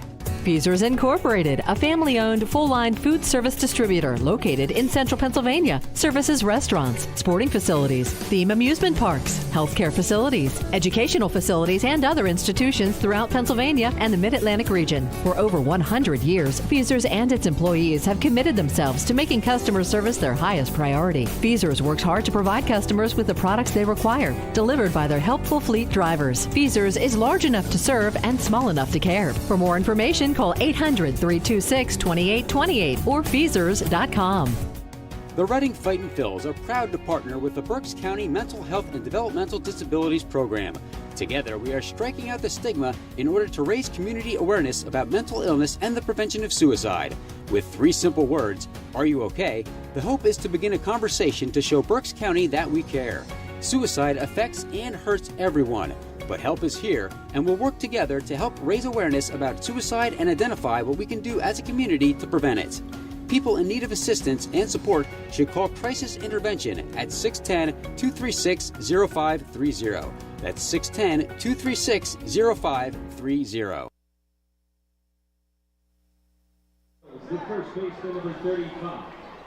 Josh Ockamy leading us off in the bottom of the 6th. The Baysox did get one back in the top half. Reading leading 6-2 now as Ockamy takes back-to-back balls outside, 2-0. Elliott still on the mound after sitting the Fightins down in order.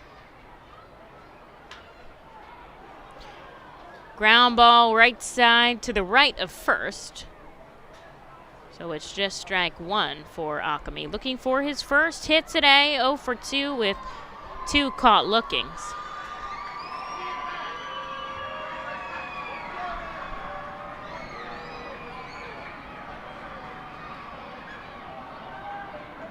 Here's the 2-1. Ockamy takes it out to right field, charging over Harris. He can't get to it. Off the wall, Ockamy's going to hold up at first. Probably the right call there, with how quickly Harris sent that back in, but he does get a hit, and Reading will have the leadoff runner on first here for Vito Freesia. I think the idea here is that Ockamy gets on base quite a lot. His OBP is very good, and Freesia has been exceptional, and I think, you see those guys hitting 5th and 6th. Well, they are certainly good hitters, and having the lineup reset kind of right there, and guys that are more than capable of leading off can really kind of have like 2 very good 1 through 4s basically back to back in the lineup. Those guys are awesome at getting on base. Freesia as well, his OBP is 4th in the Eastern League. I think that says a testament to how complete this R-Phils lineup is, as Freesia down 0-2 here.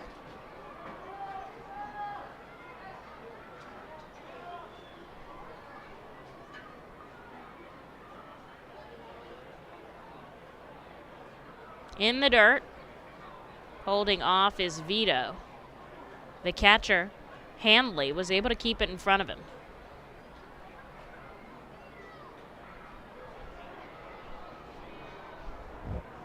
Just one of 3 11 a.m. games on the slate for the Fightins this season. Now we'll have one next homestand, that's the education game, and then a camp game for camp kids later in the summer. A lot of the Reading School District out today in droves here, taking up the right and left field grandstands. 2 balls, 2 strikes to Freesia. He is held on. Elliott outside. He's gone from an 0-2 count to a full count. Want to talk about patience at the plate? There it is.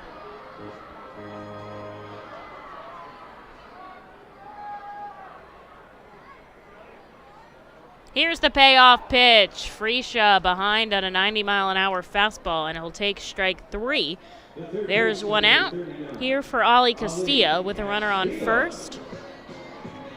That's Josh Akami over there. Akami does have 2 stolen bases on the season.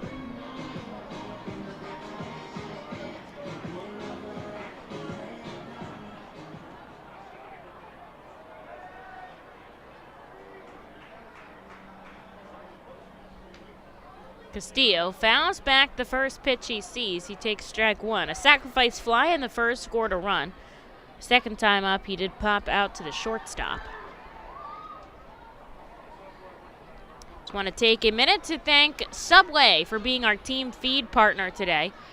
A lot of great sandwiches delivered to the park for lunch today. Perfect, light but filling. All different kinds of options for you to choose and build your own sandwich. So we love to see that and appreciate them for supporting the R Phils. There's one out on the board and a runner on first here for Castillo. Takes a pitch outside, 1-2. Rossman back up warming in the bullpen for the Fightin Phils. Sullivan getting just 1 inning of work today. First game of the series, pretty much everybody's available. Castillo only gets a piece of it, and it's chopped in front of the plate. The catcher, Hanley, charges for it, but he slips in the dirt, and that's going to go in as a hit. There was nothing anybody could do about it. It was just, accidentally placed perfectly for Castillo. And so that will move Akami to second as Castillo's safe at first. 2 on and 1 out here for Jonathan Guzman.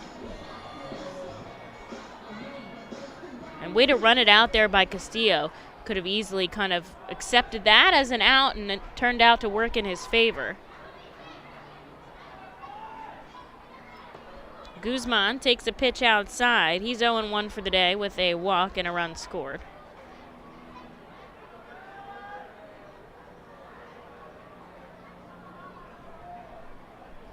Both runners taking their leads as Guzman takes strike 1 there. 92, Elliott still holding up here with his velocity.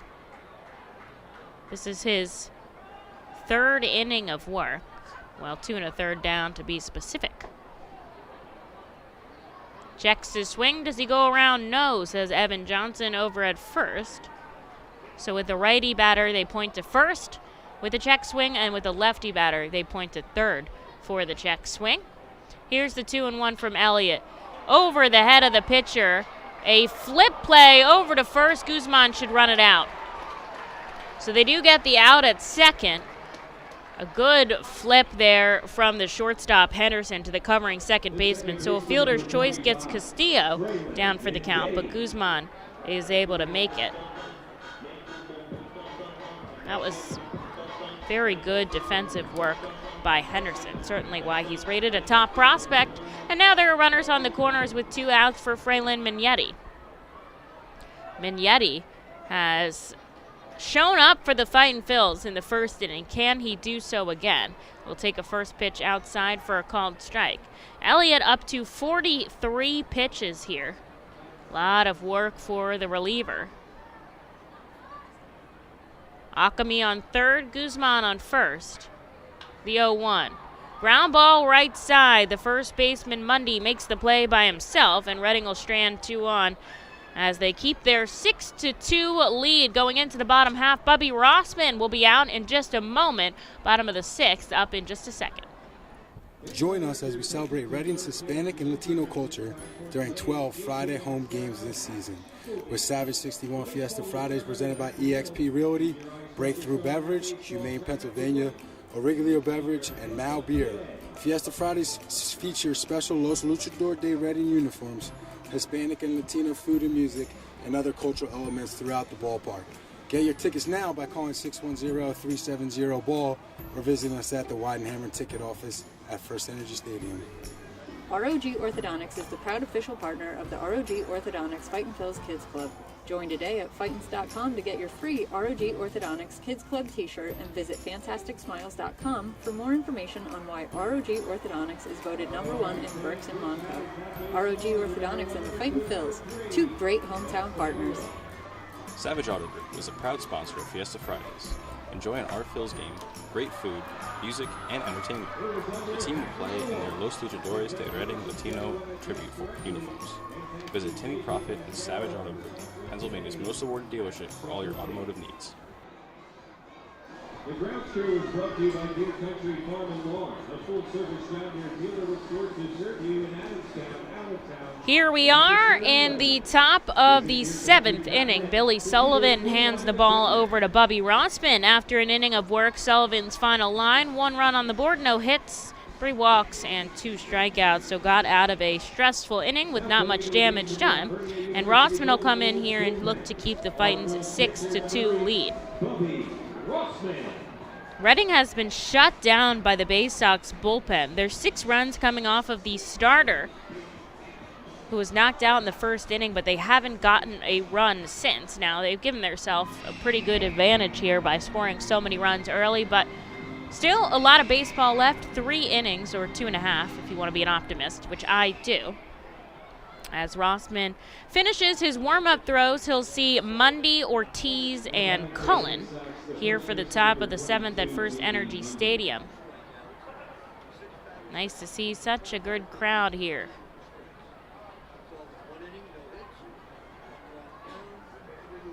Infield back deep except for Castillo over at third. The first pitch by Rossman. Upstairs 1-0.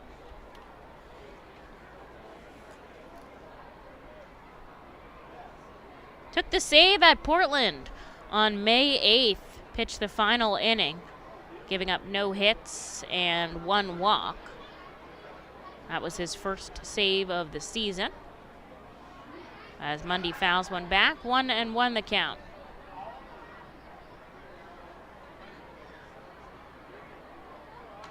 This one's fouled back into the net behind home plate. If there was no net, that would have surely ended up in my booth here.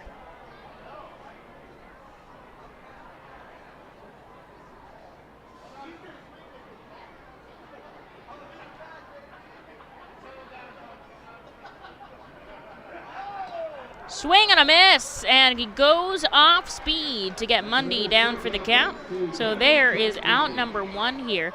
The Baysox batters have struck out 12 times now. Reading's high strikeout count is 13 in a 9-inning game, while they've already gotten 12 strikeouts. So that's very impressive here, as Joey Ortiz comes up with 1 away. Ortiz takes the first pitch, ball down and away.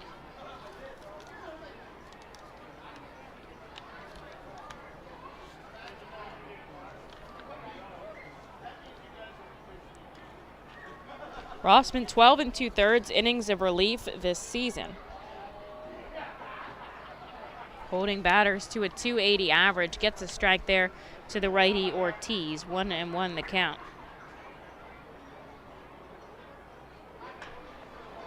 Sky high pop-up, but it's out of fair territory. It's going to end up in the stands, and it's a good strike 2 there for Rossman, who hit 95 with his fastball. Fans, thanks so much for tuning in. What a great day at the ballpark, and if you're listening from your office, I appreciate you being able to tune in. Hope I can make your day a little bit better. As Ortiz fouls it back, he'll keep his count. Nice to have something going on in the background.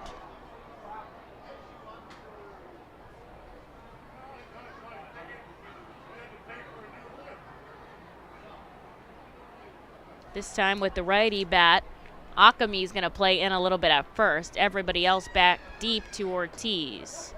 1-2, slider that misses outside, 2-2. Reading 6 runs on 5 hits. The Baysox 2 runs on 6 hits. It's just that Reading's been able to get their hits with runners in scoring position, and the Baysox have kind of trickled them throughout the game. Ortiz sends this one into the parking lot. Very worried about where I parked my car today, because I got here at 5 a.m. because we had a radio show doing their live from here. Shout out to Mike and the Mornings. And so I parked closest to where that was being hosted, and now I'm second guessing that with the foul balls coming into the parking lot as Ortiz takes one in the dirt, 3-2. I've been hit by a foul ball before, but not in my windshield, so it didn't do the damage of having to get it repaired. So praying I make it through the season all good. Here's the payoff pitch from Rossman in the dirt for ball 4, and with one out on the board, he'll give Ortiz a free pass to jog down to first. And here is Greg Cullen, who is 0 for 3 today. A lot of lefties in this order for the Baysox. A lot of lefties in total in their infield, outfield, and catching. Both of their catchers are righties, but they have 5 lefties listed on the roster.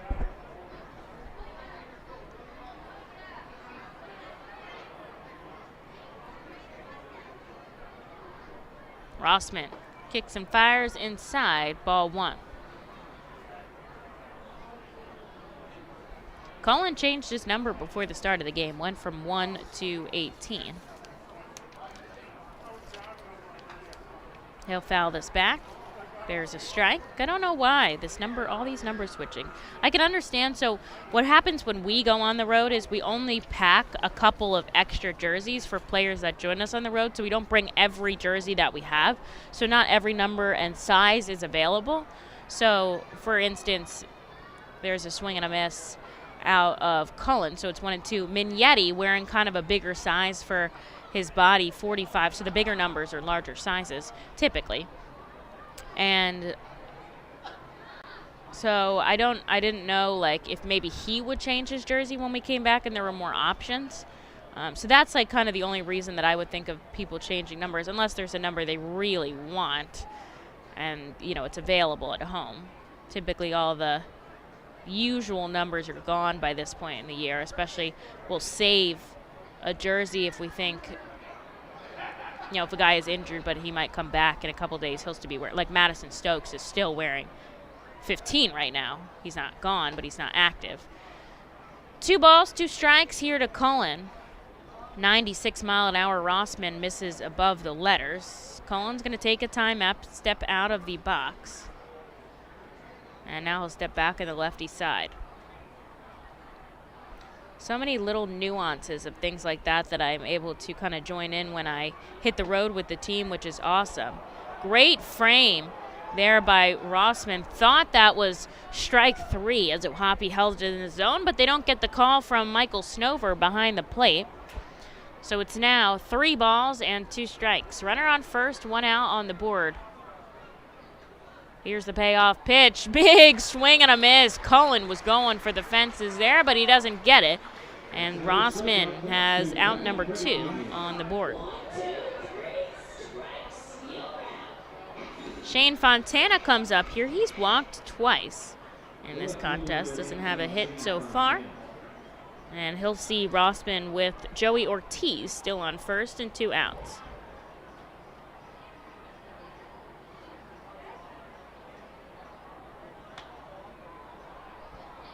Fly ball out to shallow left, playable for Corridor. He'll make the catch, and on 1 pitch, Rossman gets out number 3. He strands a runner on first. No damage done. Reading still leads 6-2. Stretch time here at FirstEnergy Stadium as we take a quick break, and we'll be right back for the bottom of the 7th. The Fightin Phils know who to call for trash and recycling services. A proven winner, JP Mascaro & Sons. The industry leader for over 50 years. Trust the familiar Mascaro Blue Elephant to provide dependable, quality service for your home or business. That's JP Mascaro & Sons, one of the top companies in its industry. Trash and recycling services for home, business, and industry. We are hiring and have open positions in Berks County. Check our website for open positions at jpmascaro.com or call 1-888-MASCARO. JP Mascaro & Sons, ready to serve you. Berks Packing is a family-owned and operated meat processor located here in Reading, specializing in hot dogs, ham, specialty meats, and more. Berks Packing provides America's classic ballpark with quality products, including the highly acclaimed flat-top grilled hot dog. Join us for Berks Packing Sunday Family Fun Days at Sunday home games all season long at FirstEnergy Stadium. Lidl is a normal grocery store with aisles and shelves and high-quality groceries. But only Lidl has really low prices. Like so low they're too good to be true. But true. Lidl, suspiciously low-priced groceries.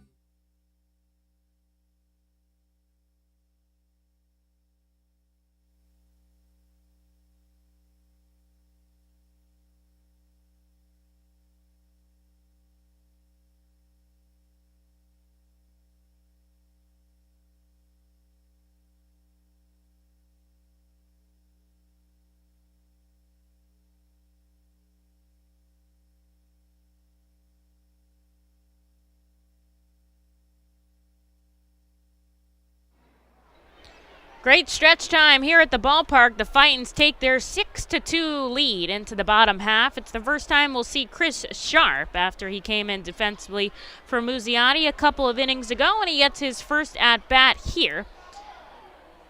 Jensen Elliott out for another inning of work, his fourth. Ground ball by Sharp, a diving Henderson comes up with it, and over to first, they get him, there's one.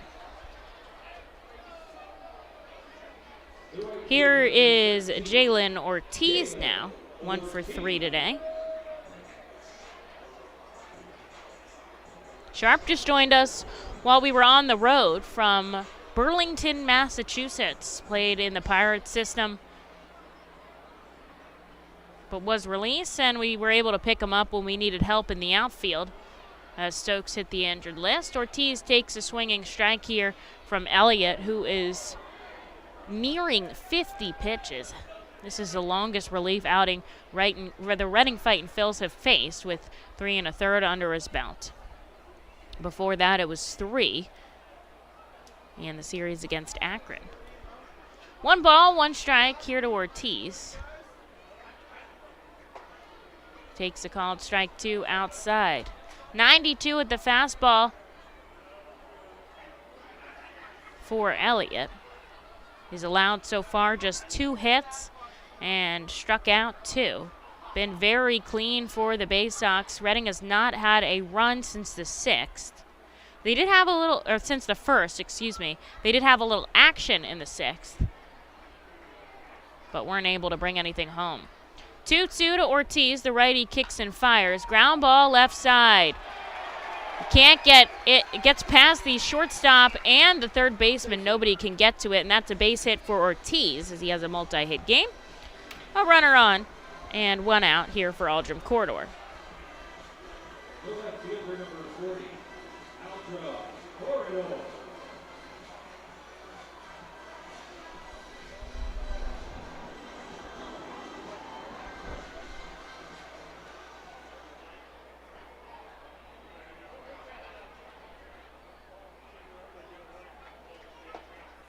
First pitch inside here to Corridor.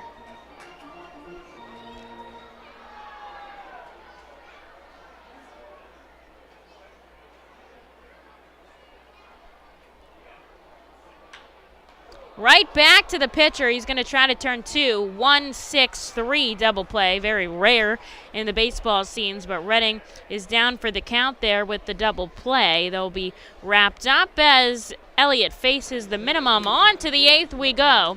Not sure who we're going to see from the Fightin' Phils, so we'll just get there when we get there. But they lead 6-2 here at America's Classic Ballpark. Gear up for Fightin' Phils season. Visit the Brentwood Industries Fightin' Phils team store at FirstEnergy Stadium, or check out our online store 24 hours a day, 7 days a week at rphils.com/shop. We have a wide variety of Fightin' Phils hats, t-shirts, kids apparel, and more. Looking for something new? Check out our latest selections of Los Luchadores de Reading and Reading Hot Dogs gear, plus throwback, black, R-Train, R-Phils attire. Root for your Fightins in style. Stop by the Brentwood Industries Fightins team store or rphils.com/shop. The sound of an ice-cold Corona is music to my ears. Oh, run that back. Dope. Now drop that beat. And hit me with the hook, player. Hey, whatever you do with your fine life. Just do you, player. Relax responsibly. Corona Extra Beer, imported by Crown Imports, Chicago, Illinois. The Fightin' Phils know who to call for trash and recycling services. A proven winner, JP Mascaro and Sons. The industry leader for over 50 years. Trust the familiar Mascaro Blue Elephant to provide dependable, quality service for your home or business. That's JP Mascaro and Sons, one of the top companies in its industry. Trash and recycling services for home, business, and industry. We are hiring and have open positions in Berks County. Check our website for open positions at jpmascaro.com or call 1-888-MASCARO. JP Mascaro and Sons, ready to serve you.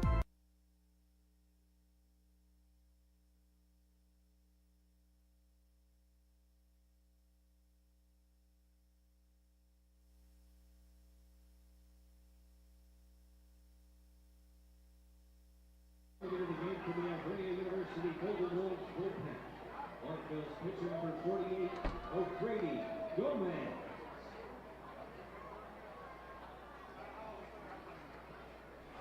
A call to the Alvernia University Golden Wolves bullpen here for your Reading Fightin' Phils as Bobby Rossman hands the ball to O'Grady Gomez after an inning of work.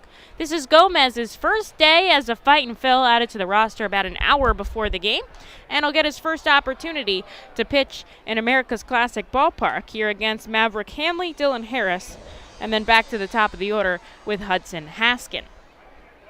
Fightin' Phils still lead here 6-2 over Bowie as Gomez gets a foul ball back from Handley.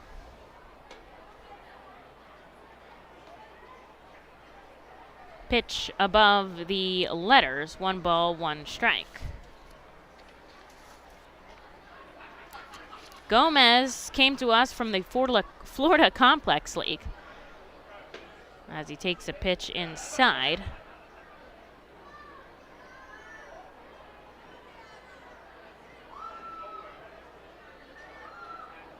Picked up as a free agent for the Fightin' Phils in 2022, and he gets 96th past Maverick Hanley there. And it's 2 balls and 2 strikes. Gomez, 26 years old. Sends a ball sky high into the outfield. Coming in is Chris Sharp. He'll make the play. There is 1. Gomez began his professional career with the Kansas City Royals organization.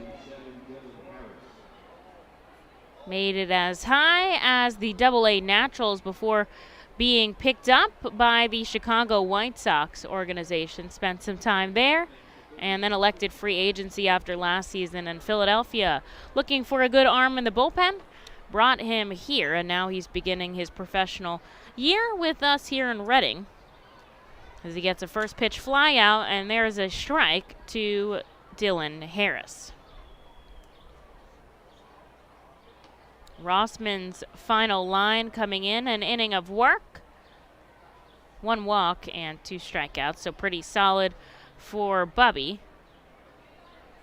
And he did all of that on 20 pitches. See if Gomez can do the same. 1 ball, 1 strike here to the number 9 hitter, Harris, who has been on all 3 times today. 2 singles and a walk. He'll take strike 2, though.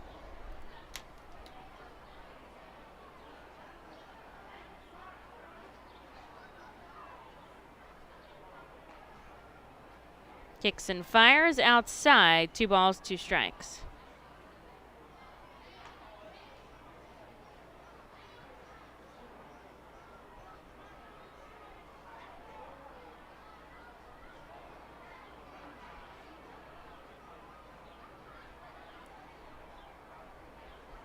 Swing and a miss, high heat, 96-mile-an-hour fastball up in the zone. His first strikeout here for the Fightins, and out number 2 as the Baysox go back to the top of the order with Hudson Haskins, who has struck out 3 times.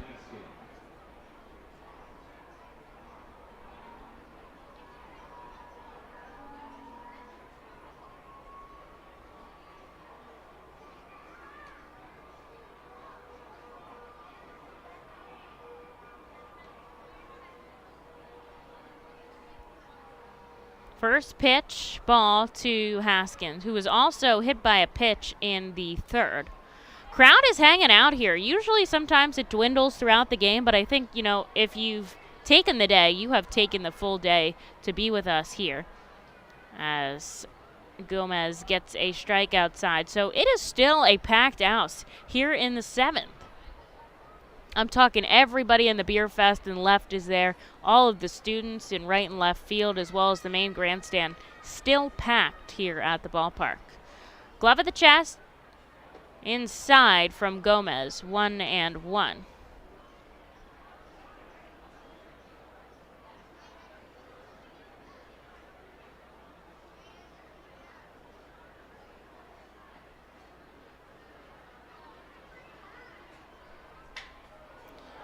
Broke the bat for sure. It's fielded by Gomez. An overhand toss to Akami. And a 3-batter inning for Gomez here to start it off. And that is a way to get the job done as a relief pitcher.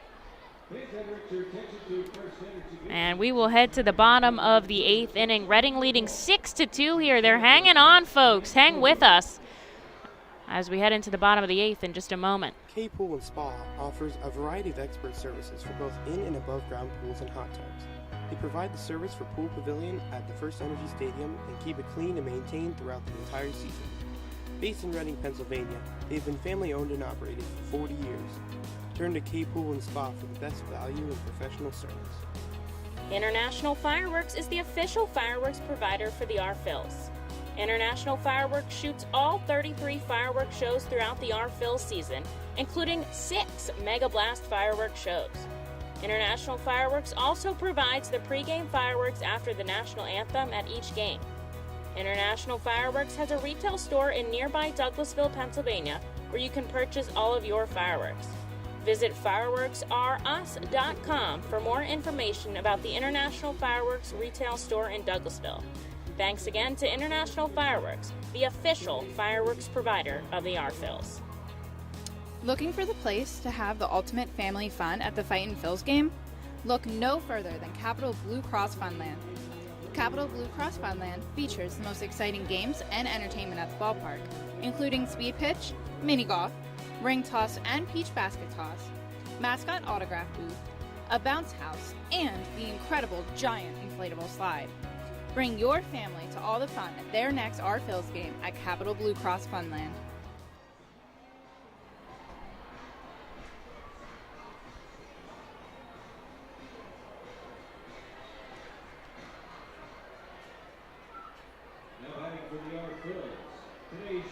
Call to the bullpen. The Alvernia University Golden Wolves bullpen here for the Bowie Baysox as Elliott threw 4 very impressive innings of work, allowing just 3 hits and no runs. Really shut down the Fightin' Phils for Tyler Birch.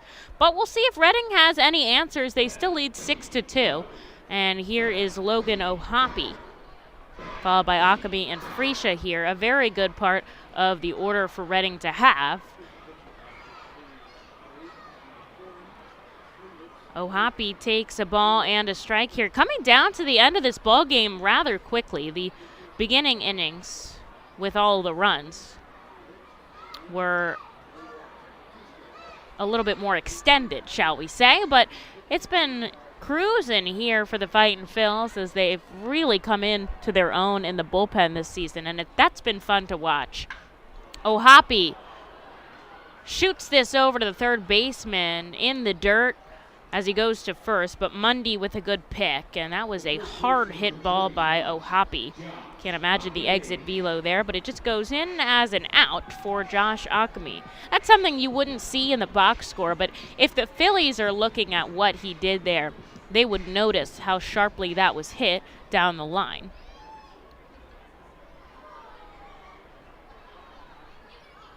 Here's Josh Akami, who had a base hit in the 6th. Takes a first pitch strike outside here from Tyler Birch.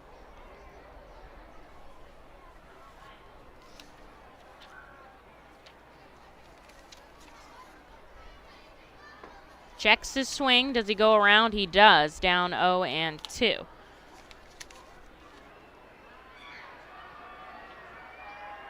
Birch spent to Birch, if you recognize the name, and we had this last year as he was here with Bowie, is that he did play in the Philadelphia organization last year. Didn't play in Reading, played in Jersey Shore, actually had 8 appearances with Jersey Shore and 15 with Clearwater, but then ended up being traded to Baltimore in exchange for Freddie Galvis, as Akami sends this one on the roof. So if you remember that Freddie Galvis trade, the Phillies got him back in late July. And they sent over Birch, who ended up coming up the next series with Bowie, as they called him up to Double-A. So this is his second season in Double-A with Bowie, after being a former Philly. And I wonder how interesting that is to pitch against your former teammates. Of course, we saw Victor Santos last series, with Portland. Here's the 2-2 to Akami. Checks his swing. And he does go around, they say, so that is strike 3. And out number 2 here for Vito Fresia. Bowie down to their final 3 outs. They'll have those in the top of the 9th inning.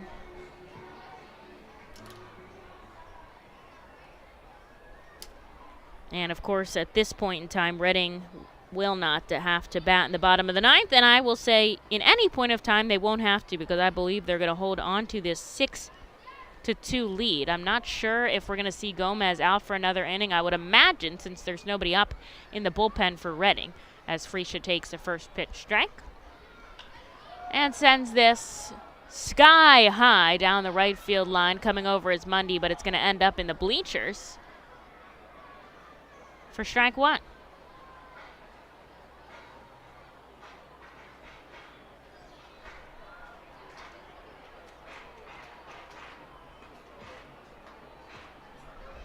Reading up 6 runs on 6 hits. Bowie 2 runs on 6 hits. We actually haven't had a game where both teams have had the same number of hits, as Fresia takes a called strike 2. Reading looking to add to that, though, here. Maybe get another run or 2 over Bowie for the top of the 9th. Here is America's Classic Ballpark. This is a 6-game series, so a lot of baseball left this week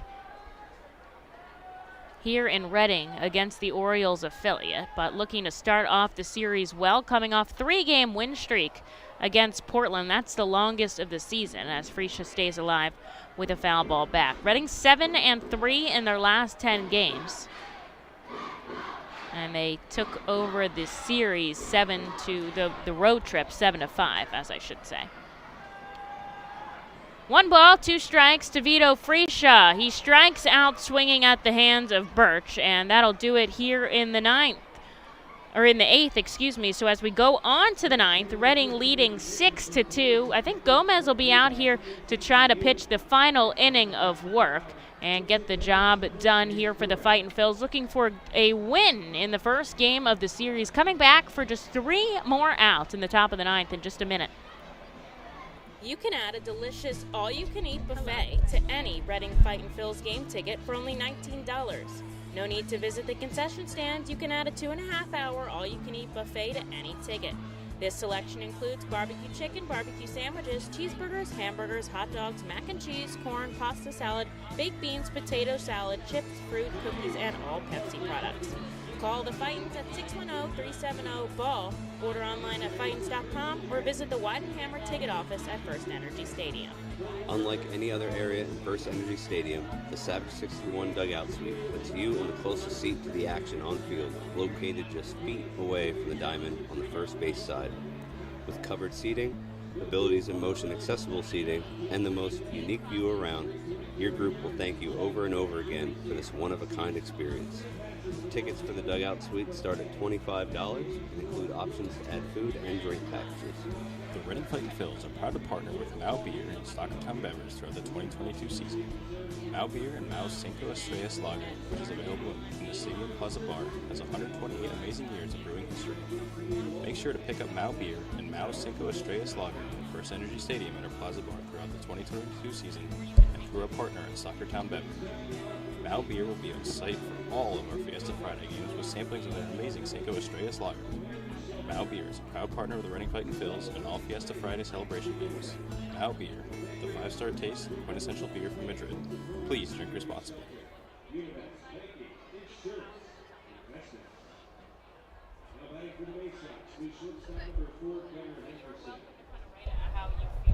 is like the kind of template I try to stay on. Top of the ninth here at America's Classic Ballpark. Ofrady Gomez out for another inning of work, trying to get the job done here in his first Double-A relief outing of the season. Reading leads 6-2. They have since the first inning, when they were able to score 6 runs, 2 off the bat of Aldrum Corridor, 1 with a sacrifice fly from Castillo, and 3 from Fraylin Mignetti. Here's the 1-1. Down the third baseline, it's fair. Corridor is going to have to hustle to the corner. He's going for, nope, he's going to hold up at 2. And so Gunnar Henderson starts off the top of the ninth with a double here against Gomez. Reading looking to take the win here in game number 1 of the 6-game set against the Orioles affiliate. So they've got a runner on second here for Jordan Westberg, the heart of the order for the Baysox. So Gomez going to have to work here if Reading doesn't want to see the bottom of the ninth.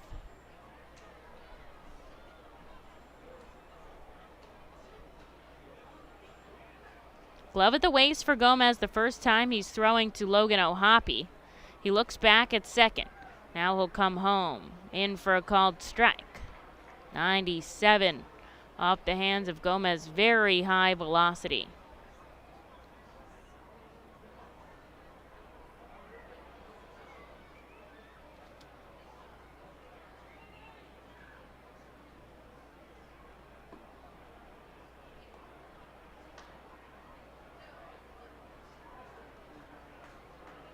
One ball, one strike here in the top of the ninth. Reading 6 runs on 6 hits. Bowie 2 runs on 7 hits. Been very clean in the field today. Nobody's made any errors. Reading has actually been pretty good on that front lately, as Gomez misses just beneath the strike zone. 2-0. Got a little piece in my game notes about most consecutive games without an error. This is game number 4 for Reading. They've hit 4 another time earlier in the season, but if they get through this game without an error, that'll be 5 consecutive games clean on the board. 2-1 in for a strike. Leaning away was Westberg, but it grazed the outside part of the plate. 2 balls, 2 strikes. Gomez working with a runner on second, paying more attention to the one at the plate, which I think is the right call here with a 4-run lead. Just try to get one out on the board. Ground ball left side, it's foul into the Baysox bullpen. They all scramble away, and they're just going to toss the ball into the stands. Infield, outfield playing straight up. It's turned into a very nice day. Just a little bit of a breeze. Almost 70 degrees here. 1:30 in the afternoon, and he gets a big swing and a miss. 98 out of Gomez. And there is one away here in the top of the ninth for J.D. Mundy. Now he does have a runner in scoring position,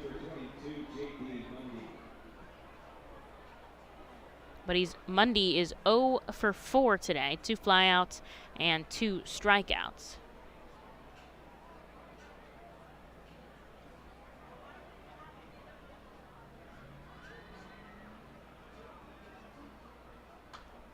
Foul ball back into the stands. You can hear it bounce off a seat. Scramble for the souvenir. Lots of kids in the ballpark today.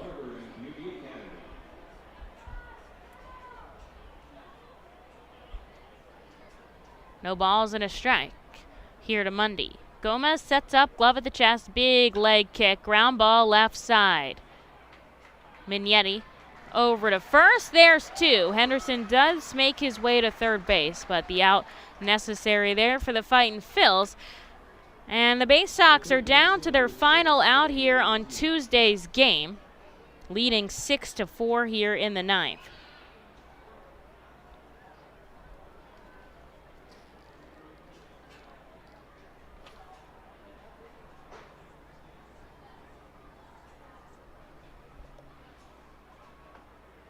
First pitch on the outside part of the plate. It's a strike. 98 on back-to-back pitches here from Gomez. Throwing very hard. And with the promotion of Francisco Morales, I would say Gomez now and McKinley Moore are hardest throwers. Although Sullivan and Rossman did get up to 96 today.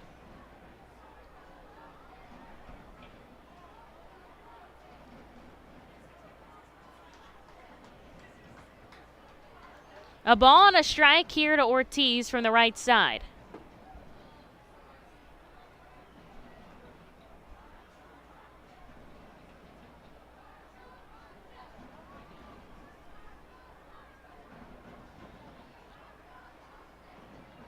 Misses 2-1 here, looking for the final out in the top of the ninth. The Baysox do have a runner 90 feet from the plate. This one bounced right over the plate. It's foul, and now they're down to their final strike here.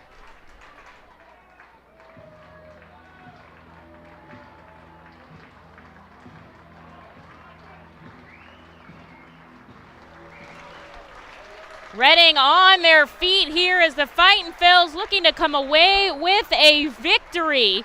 Leading 6-4 here in the top of the ninth. Big swing and a miss out of Mundy, and Gomez gets out of the ninth. Reading wins 6-2. A great day for the Fightin' Phils as they took the lead in the first and they never relinquished it or gave it up. Great bullpen work and great hitting out of all starting nine today. A big day game win for the Fightin' Phils, 6-2.